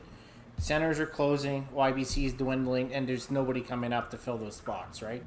Yeah. And I think at the end of the day, that's the hardest part. So we're trying to squeeze out the most we can out of all our bowlers into all these associations at the moment, and we just gotta figure it out. And there's something down the road that's going to have to be changed, right? So yeah, at some point on a larger level, right? Our numbers will keep going down. So yeah. Anyway, let's shift over. I know, Bev, you also did some cash side of things, and played 6 times on TSN, and you won that. So how did that experience go on TSN, playing on TV? Well, you know what? The first time was really, you're really nervous, and then you kind of know what to expect. So it gets a little easier as you go. And then if you miss a few years and then you go back, well, the heart races pretty fast. Sometimes it's hard to get it slowed down and get back into the, be able to kind of get back into your, whatever works for you when you're playing well. So, but what a great experience at TSN. It's unfortunate that bowling doesn't still have our TSN or CPC. Those were, for the people that were involved and the people that are interested, such great tournaments, right? But I presume that they don't get what they want. The stations don't get what they need out of it. So unfortunately, it's kind of died. But so much fun playing like those formats, that TSN format. It's a lot of fun to get out there and play that way, Win a game without having a high score, like that doesn't ever happen, right? Now in '89, you won it. Who did you play in the final? Do you remember any of the track to get there? Well, I think Sandy Horton was one of the gals that I played, and she was just right out of YBC, very confident, good young bowler then. So she was a tough match. I'm trying to think of who my next match was. Sandy actually might have been my second match. My first match might have been Shirley Welling from Newfoundland, actually. And then the final was Denise Cardinal. She was from Sudbury. She was also a young player as well. I guess I was younger than too, but yeah, younger than me for sure. So yeah, tons of fun. It was a good experience. It was a good format what they had there and the way they ran it. I mean, they whipped you through it in 2 or 3 days. The men's and the ladies filmed it all, and it was even just exciting just to see how all that side of things work, right? Because then when you're watching somebody else play on TV in another event, you sort of have an idea of what's going on behind the scenes. And it's exciting. As a bowler, it's exciting to be a part of that and exciting to watch. But I think, unfortunately, the ratings probably weren't that good because if you're not a bowler, are you that interested? I don't know. No. I always had the inkling, or what you hear through the rumor mill, was that it was actually really good, especially in the senior population. They loved watching 5-pin bowling and stuff like that. It actually did really well. It kind of ended when it was dropped due to the Olympics, right? And then it was just never picked up after that. Okay. Unfortunately. I remember seeing the letter, and there was something going on. I don't know if it was writer's strike or what it was, or it was during an economic downturn or whatever. But they were having to cut things, and they ended up cutting 5-pin bowling. And I remember reading the letter saying they're disappointed. They hope they could bring it back at some point. It was the longest running program on their on CBC and I think TSN too. And they were super disappointed about it, but they did anyways. But yeah, I don't know. That's the one thing that I'm really disappointed isn't around still. I mean, as we all are. But I remember in grade 6, that Mr. LeDrew made us write out our goals for our life and what do you want to do. And one of them was I want to compete on CBC. I remember writing that, and then I didn't have any chance at CBC. I had a couple of years chance at TSN and didn't make it, but that was it. Yeah, really disappointing. Yeah, it is too bad for sure. But it's great now. Like you guys were saying earlier, it's great to have YouTube and Facebook and all that kind of stuff. Now at least some of those events can be shared and people can watch it, and it's good that way. And we're getting to the point where people are watching more and more stuff streamed online than they are even watching regular TV. So, I mean, at least technology-wise, we might be pushing ourselves into the right direction because, we are doing some online stuff all the time sort of thing. And, we're not at the whim of TSN and stuff like that. If people want to find us, they can find us. Yeah. Tough to set up a whole big sort of national event like that, I think, doing it, via YouTube or live stream or whatever, but who knows, right? Yeah. You guys are all good with technology, you young folks. Some better than others, right, Tim? Yeah, some better than others. 2 out of 4. Pretend. Yeah. Sometimes while we're late, we have technical difficulties, and it's not because of our guests. Oh. Yeah. Well, that's good to know. Good to know your guests are showing up on time. Yeah. Yes. Oh, yeah. Another interesting stat on your resume here, Bev, was winning national classifieds in 1984. It's not one we often see, but it's a super unique and fun tournament across the country that people have played in. Obviously, that's the one where you play in a different category. There's 5 different average categories, and one person from each qualifies, and then you go through the house, the zone, to provincial, to national. Yeah. That's pretty neat. Tell us more about that win. Well, with that one, interestingly enough, that team kind of gets put together from many different leagues, right? For sure. You don't always know the people. You don't have a coach. You're just kind of all doing your own thing when you go. But it was a great experience. We went out, we played in Victoria, 5 gals from Red Deer, and played well. The girls were all really into it. Some not great high average bowlers, which of course national classified, right? But they played well and they wanted to do well, and they had that kind of drive to get out there and every day get up early in the morning and get out there and give it their all. And that was a lot of fun because it was just a whole different dynamic than bowling on like a Masters team, right? Mm-hmm. So you kind of have to go out there and remember that, hey, we're 5 different averages here. So everyone is, when they're bowling 150 and you're in the average category 1, like, this is really good, way to go kind of thing. So it was a good experience. Yeah, it was a lot of fun. Is that event still active, or has it transitioned? Oh, no, it died? Pardon me? It was died. I played the last one in 2015, and then they made it into the Canada Cup, the POA event. Okay. Yeah. And obviously, again, numbers were dwindling across the country from the... Oh, there's some... I don't think it was. It depends on where you were in the country, I guess. It wasn't financially viable for them to continue doing it. I mean, Bowl Canada was losing money as a whole across the board for a long time. And National Classifieds was expensive, and they put up prize money and all that stuff too. So I don't think that their numbers were dwindling per se, but they weren't enough numbers ever really to make it super viable for the amount of money that it cost them to do it. Right. But like the Canada Cup still losing money.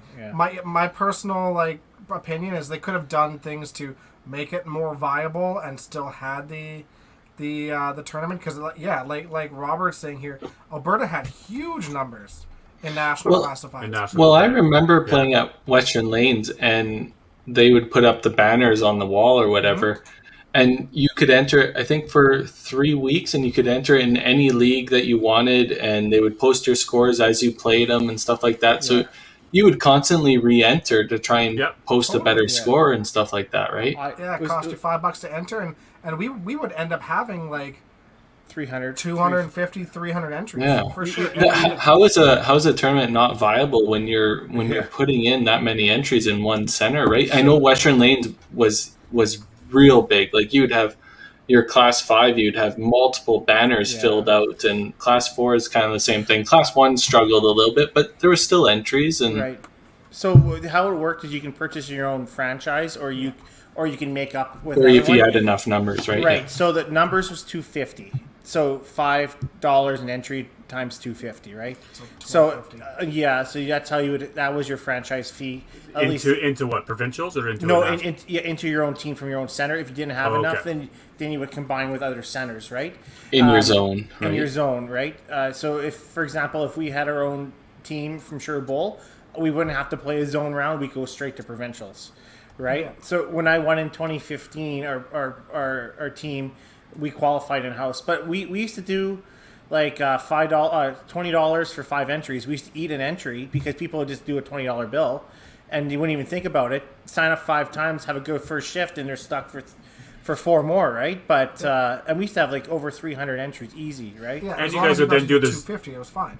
And you would do the house round, right, which is then a profit, because you would run a house round in the morning and charge people to come bowl and drink and eat, and then you'd have zone rounds It was out of an 8-lane house. Robert said we sent 2 teams to provincials out of an 8-lane house. So it's 500 entries. You bump that number from $5 to 6 or 7 across the country. That is a huge difference in money. I didn't know that they had quit that one. Or do that and then cut out the prize money, because it's still prestigious to go to a nationals. You still get your trip paid for and all this stuff. You don't really need that prize money at a national level for that kind of stuff too, right? So just make it $6, cut the funding or cut the prize money, and people loved that tournament. At least in Western Canada, people loved it. I really enjoyed it. I don't, Bev, you can probably talk about it a little bit differently, but I know, super surprised when I show up to nationals, you were allowed to drink at nationals. You're like, Masters open, you can't drink. That he said, bars open, right on the announcements, and I'm like, this is great, right? But it's super weird when like I said, you brought up a good point about your classes, right? My class 1, we had a great team, right? My class 1 though, first game I'm bowling, he shoots a 90. Right, and I'm like, oh my god, this is nationals. He shoots a 90, and I'm like, next game he shoots 110, and his average is 170. and I'm looking at him as like, what is going on? But it's part of the nationals, right? We came in eighth, best top 8 in the country. We're 8th spot out of 8. But I really enjoyed my time. It was a great experience. Yeah. It's kind of cool too because as you're basically as the class 5 bowler, you're the captain, you're the coach, you're the keep everybody together kind of person, and it's kind of cool to have that experience as well. It's good. It's good for future things when you're bowling and doing a little bit of coaching, and so it's an interesting experience, but a good one for sure. It is unfortunate that it had to die for sure.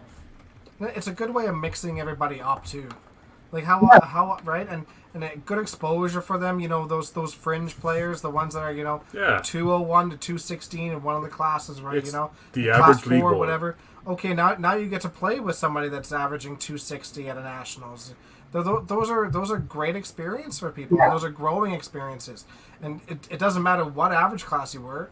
It's a growing experience, and it's unfortunate that part is gone. And the Bowl Canada Cup is okay, but you lose all of that.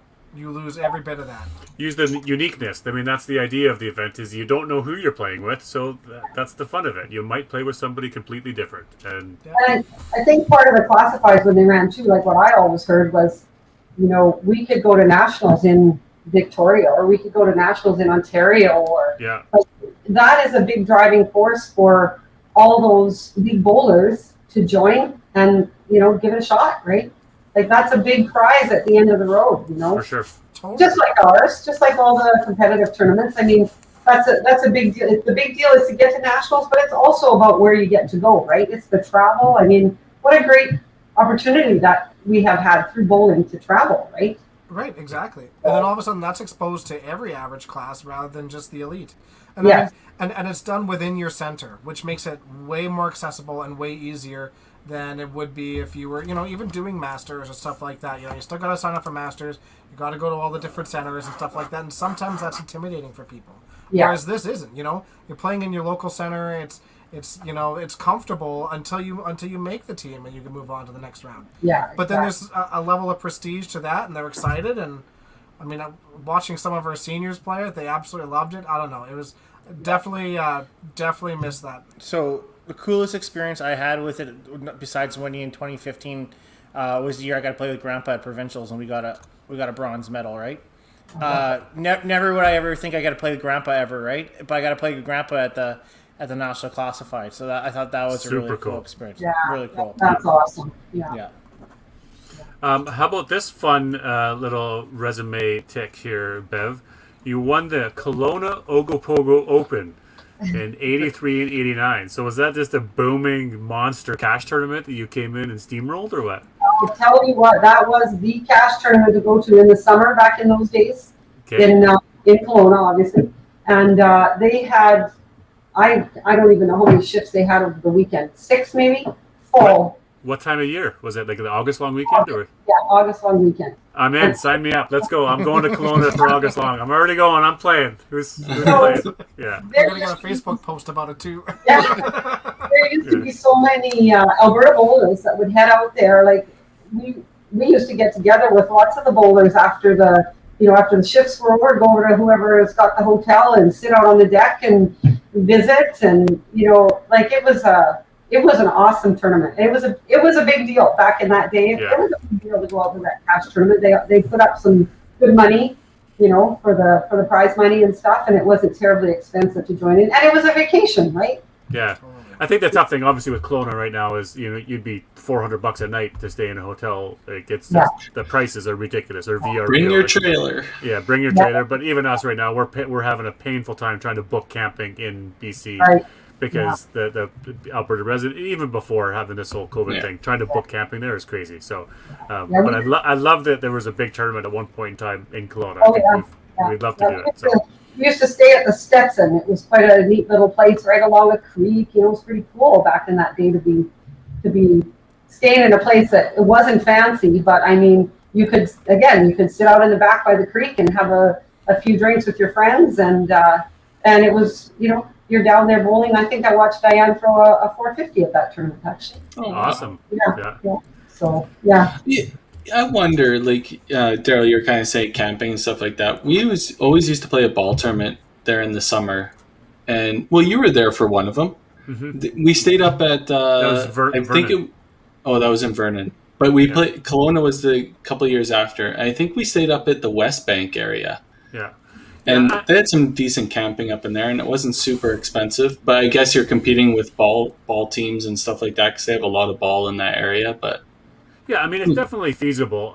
Maybe not directly in Kelowna because, again, the pricing really is high at a campground. Or a campground would be fine, but trying to book campgrounds hard.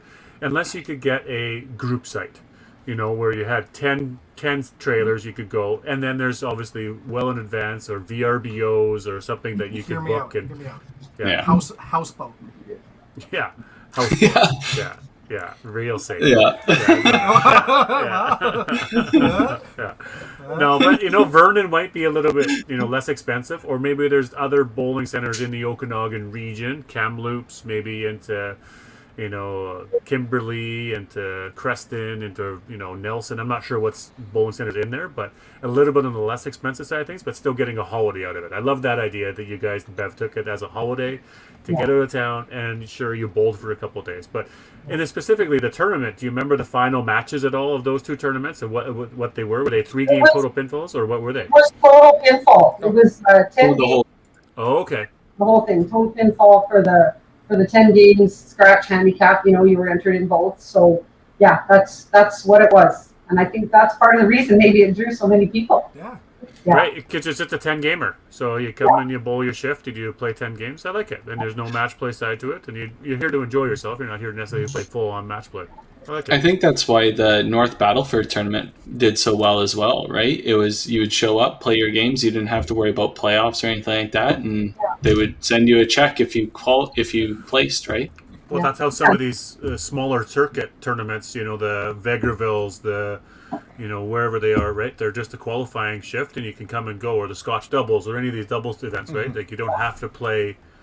It's not a full match play, so it's neat. One kind of, I think it's kind of cool. When we did go to that tournament in '83 there for the Ogopogo, we stayed at Greg's mom and dad had a place in Vernon. Yeah. So we stayed there. So Greg's mom made us breakfast in the morning. We had some eggs before we went, and I got a double yolked egg. And when she put that on, she said, "Here's your egg." She put it on my plate, and she said, "That's good luck." And I won. And then we end up winning. Yeah, I love it. You feel good about it. Yeah. That's super cool, Bev. You know what? I bought a pack of eggs not that long ago, and every single one of them were double yolked, and I couldn't eat it because I'm a twin, and it felt weird. I'm not even joking. I threw them all out. I couldn't do it. It weirded me out. Do you know how much good luck you would have had? Not enough to do that. Wow. I like how Bonnie's mentioning that there was a seniors tournament or event into Osoyoos. I seem to recall that quite a bit. Sherwood Bowl, you guys would send people there on a bus trip, right? That's awesome. Yeah, I mean, there's certain places like Lacombe, I think, did it, and Bronx always. So people just hopped on and did it. So but they stopped doing it because somebody arsoned their center, and then they rebuilt it and never had the event again, unfortunately. I know Rick here used to send teams for years and years, and then Sandy sent quite a few from Heritage as well while it was running. Yeah. So it was a great tournament, from what I understand. I never went, but good. Even just to get on a bus and go to a different bowling center trip, a day trip, I think is fun for people, right? You do a seniors league, and you're going to go down from Sherwood Bowl, go to St. Albert for the day, or go to Innisfail for the day, right? Like, we do that with the mystery tours with golf, right? Guys will just sign up in the morning. You get there in the morning, and you're off you go, right? So, yeah, people. How about the last little one on singles as far as bowling, and then we'll go into some of some family conversation. I know if you got a big family that's into bowling, Bev, but super cool stat again is being named to the 100 bowlers of all time in 2009 by C5. That's super awesome too. I know a lot of people probably know of you, Bev, but again didn't know until maybe 2009 when you were earned that honor of that. Whoa, Bev was really a good bowler, and absolutely you were. So that must have been a really cool honor to receive from C5. yeah, absolutely, totally, totally surprising, because it's just not something you expect, and all of a sudden you find out about it, and you get this lovely certificate in the mail, and then for years after, at the national, they would try and gather as many of those people that had made that list kind of thing, and get a picture. So that was also very cool to have that picture every year, and see, who was still sort of competing, still out there doing what they could, or coaching in whatever capacity they were there for, or sometimes spectating. Yeah, that was a real honor, really nice, because I mean, there's our country has a lot of really strong players, so it's nice to be included in that group. Well, definitely well deserved too, as we can see from your history, and yeah, absolutely. And probably definitely top 100 of the nicest people in bowling too. So you'd make that list for sure, right? Way better than Weber. Yeah. Jeez. He's a very nice guy. Yeah. But as we get into family, Tim, I know you want to queue up to a chat that you had with Bev regarding family and experience playing with Rose in the Open. Yeah, so I kind of want to touch base on it. I mean, obviously, family and bowling. I guess you don't necessarily play against family a whole lot of times. You had kind of had the honor to play against Rose, or Rose had the honor to play against you. I remember in 2016 Open in Calgary. Right. I remember full of emotion during that whole game. I think you guys were crying mostly during the whole event and the whole game, right? I remember that, but it was different, wasn't it? Well, it was really different, and actually, I didn't start the game. I ended up coming in partway through the game, and it happened to be against Rose. It was that match, and it was something that we had discussed before the tournament, she and I, and sort of basically said that, neither one of us wanted to be in that situation if we didn't have to be. It wasn't something that we were really excited about doing. So when it actually happened, and our player got pulled, and the coach put me in, it was hard. I found it really hard. I mean, I don't know, you guys maybe bowl against each other. I don't know if it's different for women or if it's just different personalities. I love it. I know. Saw that, yeah. For Rose, it was tough. It was and it was only a few frames, but honestly, I was a basket case, and I don't know that Rose was in much better shape. So, yeah. I had to play against my sister one year. We played the Masters, and I had to play against my sister one year, and that was another situation where we kind of thought that there was an agreement between the teams that wouldn't happen, because she and I get it. I mean, the lineups don't always work, but somebody, it's possible for it not to happen. Let's put it that way. And it did happen, and it was tough. My sister, I think, was a little more. She handled it better than I did. I mean, I wasn't a crying mess or anything, but I couldn't play. I did not play well. And I felt bad, because it's a team event, right? So you feel like you're letting your team down. You're trying to do what you can, but you kind of can't get past that. And I don't know what it is, but yeah, it was tough. It was really tough playing against Rose. Did you come in? Did you beat her at all? No. No. I did not. I lost to Rose. I lost to my sister. Yeah. You're too nice. You're too nice. It's not my thing. I did beat my husband once, though. On the lanes or off the lanes? Yeah. After dark. Yeah. How did that one feel? Yeah. Again, it was a cash tournament at Village Bowl. I don't know if you guys ever played it. Or no, I guess it was at Riverside then. Village Bowl was not any longer. So they used to have a big cash tournament, and we played a match, and it's the only match we've ever played against each other. Crazy. Yeah, in all those years of bowling, it's the only one. So it was close. It was a close match, and it was a good match. So good. Now certainly Now certainly made things easier being a family in bowling. Obviously, Greg is beside you, pushing you through those 80s, and I'm sure I know you have been right beside him, pushing him for many years. And then obviously watching Rose grow up and being very competitive. Obviously, I don't know Kent is as competitive, but as a bowling family, certainly makes things easier that you're all in it together and support each other through all the events and tournaments. Right. Yeah, it does. It does. I think because everybody understands, everybody has played at whatever level, the highest level for them at that time, right? And everybody kind of understands, and you when it's your kids, you throw every ball and you feel every emotion, and it's a good support system, right? To have each other to kind of understand, and good and bad when you're actually playing together on the lanes and stuff, like Greg and I, there's good and bad, but to have the kids, like Ken played YBC and had some good success in YBC, and then of course Rose has been very fortunate in Edmonton to play on some winning teams, and it's the ultimate to watch your kids succeed like that. It is the ultimate. It beats any of your own accomplishments ever. Yeah. So I guess, Kent, if people don't realize, Kent was a really good player in YBC. He just chose not to continue. He had other things on the go and whatnot. But Kent was a very good player back in the day. Your father still plays. He still, doesn't he? He still shows up to the bowling alley and still bowls, doesn't he? My dad turned 92 last September. Yeah. And we have played in a league together for, I can't even remember how many years, like 30, 35 maybe. And so he comes every Tuesday night, we pick him up, Greg and I pick him up, and we go and we bowl, and it's awesome. Yeah, it's That's really very cool. That's so cool. Yeah, and I was very fortunate. I mean, like you guys, my parents supported me all through my YBC, all through my adult bowling. Thunder Bay, 1983, they drove to Thunder Bay because my mom doesn't like to fly.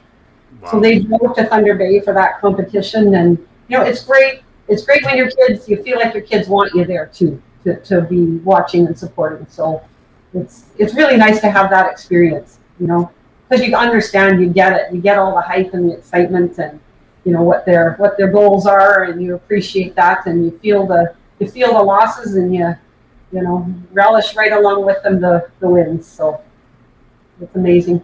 Yeah, it's a good sport. I mean, what else can we say, right? How when people say it's a bowling family, I truly believe that it is. Right? Now, I guess what's left? Do you still want to play some senior masters and single? Is there a senior master singles? There's singles, right? Yeah. Your high pins over average bowler at the provincials that makes the team is actually the singles player in the senior. So would that be consolation for not being a tournament singles if you got to be a senior singles? Well, there's no extra games. It's not an extra part of the tournament. It's just that your scores count towards that. Each game that you play counts towards that against all the other singles. Yeah. Gotcha. Yeah. Gotcha. Yes, I would certainly like to play well enough in the senior division masters to compete at the nationals again. My dream would be to actually play on a team with Greg. I would love that if we could actually play on a team together. Of course, the ultimate would be able to play Masters or Open again, but I know that that's not really realistic. I mean, my head probably isn't right in it, and physically it's not really there anymore. So that's the way it is. But I think the Masters is still an option, and I'm gonna go for it. The next opportunity, the next time our tournaments start, I'll be there. Awesome. Yeah. Well, I'm wondering if we can bring in Greg, 'cause I know he's beside you, just waiting to get on camera here. Well, he's actually left, but Greg, are you happy? Yeah, come on in. Yep, I'm ready. I've been waiting. I'm here, yes. Greg, how are you, bud? I'm doing great. Good. We're not calling you on to talk about you. We want you to tell us more about, obviously, watching Bev and being a support for her in her career, and obviously notably in the 80s, some super great success. So give us some great words and some kind things about watching your wife be super competitive. Well, I don't think there was anyone as mentally tough as Bev was throughout those 80s. I mean, there were so many matches where she came back to win, where she was down, and she just very determined. And it was amazing to watch. I mean, there was lots of times where, the TSN where it's a 10-game roll off, and very seldom did Bev ever lead from the start to the finish. 90% of the time, she came on at the end and shot that 340 or 350 in game 8 or 9 to get the lead, and then hold off at the end, that type of thing. So her mental part of the game is amazing. Absolutely. Yeah. Now, what was your highlight of watching her bowl, or was that the national championship, or was there a different event, or watching her and Rose play a match, or what's some of the key highlights of watching her? Well, for me, it was, like I said, I just admired, because it was just so good to watch. I just admired the way she could just come through at the end. And for so many years, I was never worried. I mean, it was just like, okay, well, just whenever the time comes, she's just going to turn it on and that, right? And I mean, just being able to share it. I mean, when it's all done and you get back to your hotel room, you can really talk about the excitement of what you're going through, and being able to have a half-ass experience where you had some positives as well. You get to share the whole thing with someone that you wouldn't, you just can't share with your friends, right? Yeah, right. You get it. You understand it. You know exactly what she's going through, and exactly the mental and the tough and how hard it would have been. So absolutely what she did, and then you can just really, really enjoy the moment for sure. That's awesome. We'd love to hear it. Well, she said that she still wants to play a Masters team with you, so I guess you guys are gonna keep playing, and you're gonna make a team together. That would be phenomenal. I would just love that opportunity. It's not the same coaching her, but or you play in the mixed team out of Central too. You could do that for C5. There you go. For the Open. Our dream as a family was always to play a mixed team, Kent, Rose, Greg, and I. But of course, Rose moved to Edmonton, and she's not coming back, and Kent's not playing competitively anymore. So that dream would never happen, but we always thought that would have been kind of cool. Carrie's leaving a spot open on that mixed team for you guys, so go for it. I don't think we'll ever get Rose moved back. No. Oh, man. Well, no, that's good. That's good. I'm gonna have my fanboy moment here. Growing up in Central, YBC, obviously I was in a different zone because of the zone. We had more zones back then, stuff like that. But getting into the adult ranks and seeing you guys playing and stuff like that. Greg obviously has been intertwined through my adult career. He was my first coach at Nationals for Masters. He was the person standing behind me when I won the Coca-Cola Classic. He was my coach at my first Open Nationals, and still a person I phoned to go take a practice session. We did that during COVID early in the season, and then playing Masters in Red Deer and the leagues in Red Deer and stuff. And when Bev shows up, it just, even if I'm having a bad day, it just changes the whole mindset. Hey, Bev's in the building, get to talk to her for a little bit. You guys have been such a huge influence on my career in bowling, and one of the main reasons I'm still involved with it and trying to help promote it, because I see how nice you guys are and how everybody respects you guys and talks to you all, and I can't thank you guys enough for being a part of it. Thank you. That's very kind. We've been very privileged to be in this game and met so many wonderful people throughout the years. And I mean, you guys, again, everything you guys are doing for bowling is amazing. And we just really appreciate all the hard work, because we know it's not easy to do this, and you guys give up an awful lot of your time to do this. And we, like I said, for the betterment of the sport, we love it. You're dedicating every week. You set aside this time every week to do this, and all the prep and outside of all the other things you're doing. So, but you know what? We're also following in the footsteps of people like yourselves and everybody else who's put a ton of time and effort into it. Our time is just right now, and we're lucky that we have the digital age where we're doing it on live stream, or we're doing it on YouTube videos, or we can create content in a different way. if you guys had this media available to you when you were, master's office and running tournaments, it would have been done. So we're not doing anything different that people like yourselves have done before in the sport. So, I appreciate the kind words, but again, you guys have put your time in and continue to put your time in. We're very thankful that you've paved the way for people like us to do what we do. So thanks so much. Absolutely. Yep. That's very kind of you, from all of you. That's very nice. A lot of respect from you guys too. So awesome. Well, thank you. Is there any one last thing you want to hit on, Bev, or Greg, even before we allow you to step off the podcast? You can stay in the back room and wait for the podcast to end and talk about, and we'll do our draw after. The floor is yours. Well, I think I just want to thank you guys so much for having me on. And you're right, I didn't need to be so nervous. It was great to have this conversation with all of you. And yeah, again, thank you all so much for what you do for bowling, and keep up the good work, because it's making a difference. Thanks, Bev. You certainly make it, as fortunate to have been a guest previously, you certainly make it easy for your guests. Yes. And I think that probably shows well in these podcasts and why so many people are participating and willing to participate, because you guys do make the person feel comfortable. And you guys are fun. You guys are fun. Your comments and your banter that you do, it's fun. Yeah. You can be totally fair. We're a bunch of idiots, but we take some good rips at each other. Yeah, we try and make it as comfortable for the guests as possible, and it really is just a conversation with us, with a bunch of people just watching and throwing in their jabs here and there. But it's just a casual conversation that we're lucky to have. Yep. Absolutely. We're lucky too. Yeah. All right. So, Bev, like I said, you're more than welcome to stay on. We'll just put you in the back room here, and we'll wrap up this podcast. Thanks again for coming on. Thanks, guys. Thanks so much, Bev. Awesome. Another smooth podcast. Yeah. Awesome lady. It's funny because I didn't know when I started going super competitive that was a bowler. I had, we think of Bruce and Lynn Howell, or Bruce Mortar, Lynn Howell, and their wives, Jan and Sue.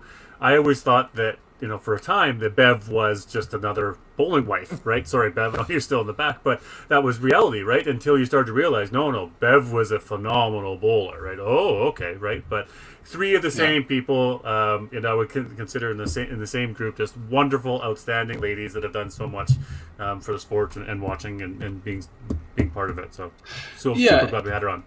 Yeah, and that's kind of something, I guess, growing up in Central, especially riding with Gino Zebarth down to Red Deer every week and stuff like that, and him reminiscing the stories of watching Bev play and that whole family. And in Central, they're so highly regarded, being a part of the whole community. It's ridiculous to think what that community would be without them, and what the history would be without them. So I can't thank them enough for sticking around. I know Greg's huge into fitness and going that route and stuff, but they still take the time. Bev still comes and plays. He comes and plays when he's not busy, and they have their vacations and stuff like that. But even though they're not super competitive, I guess I shouldn't say super competitive, they're still competitive, but maybe not at the level that they used to be, but they're still very much involved with all the associations and all the bowling going on. Let's put it this way: they're probably the glue. They're the glue in Central, right? You have to say that. Like two of the most humble people you ever meet, and I think that's a thing, Daryl. Like, you would never know Bev from her accolades because she would never speak about it. She never wanted to speak about it. It was never about her. It was never. And then just incredible human beings. You talk about Gino and his car ride. People don't realize when Gino had his massive car accident and he was in the hospital, these two people went and saw him every single day, right? And that's just who they are. They're just really amazing people. Yeah, and isn't that the truth? Good people find good people, right? And it's so crazy to have two of the nicest people you will ever meet find each other and just become like this super couple. Yeah, we're lucky to have them in bowling, for sure we are. Oh, right? 100%. And they make us all better. Every zone has those people that drag up the next generation, and they were absolutely them.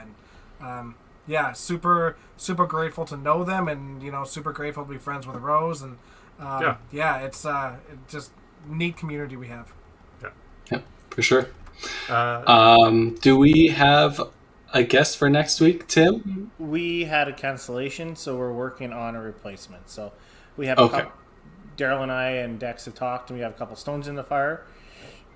But we're going to get something hammered out for you guys.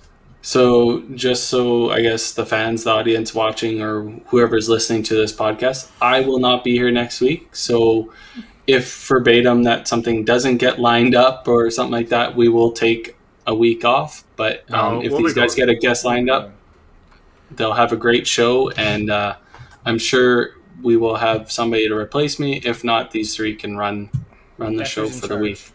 Dexter's in charge. Yeah, Dexter's in charge of the technology. Is Weber back? Is Weber available for next week? I think he is. Possibly. Yeah, I think he is. Yeah, you know what?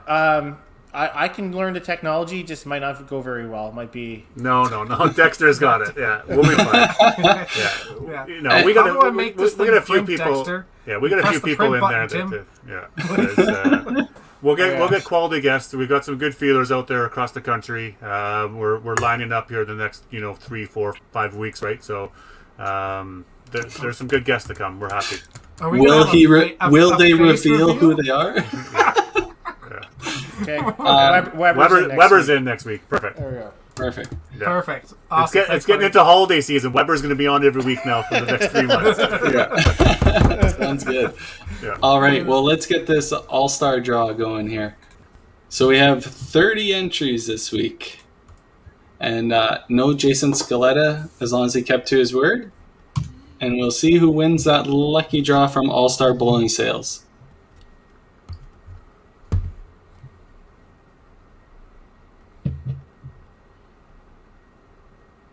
He called it.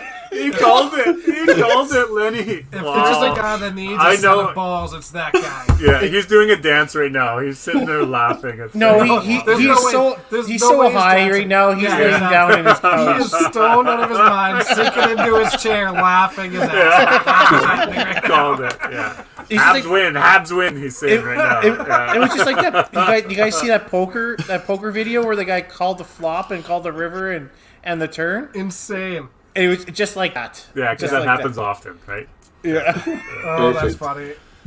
So what do we have? Right. The Habs win tonight? Habs win? So yes, 1-0 for the Habs. Okay. Blue Jays came back? Came back in the bottom of 9 to win, yeah. Finally, they're the ones that clutch up instead of giving it away perfect.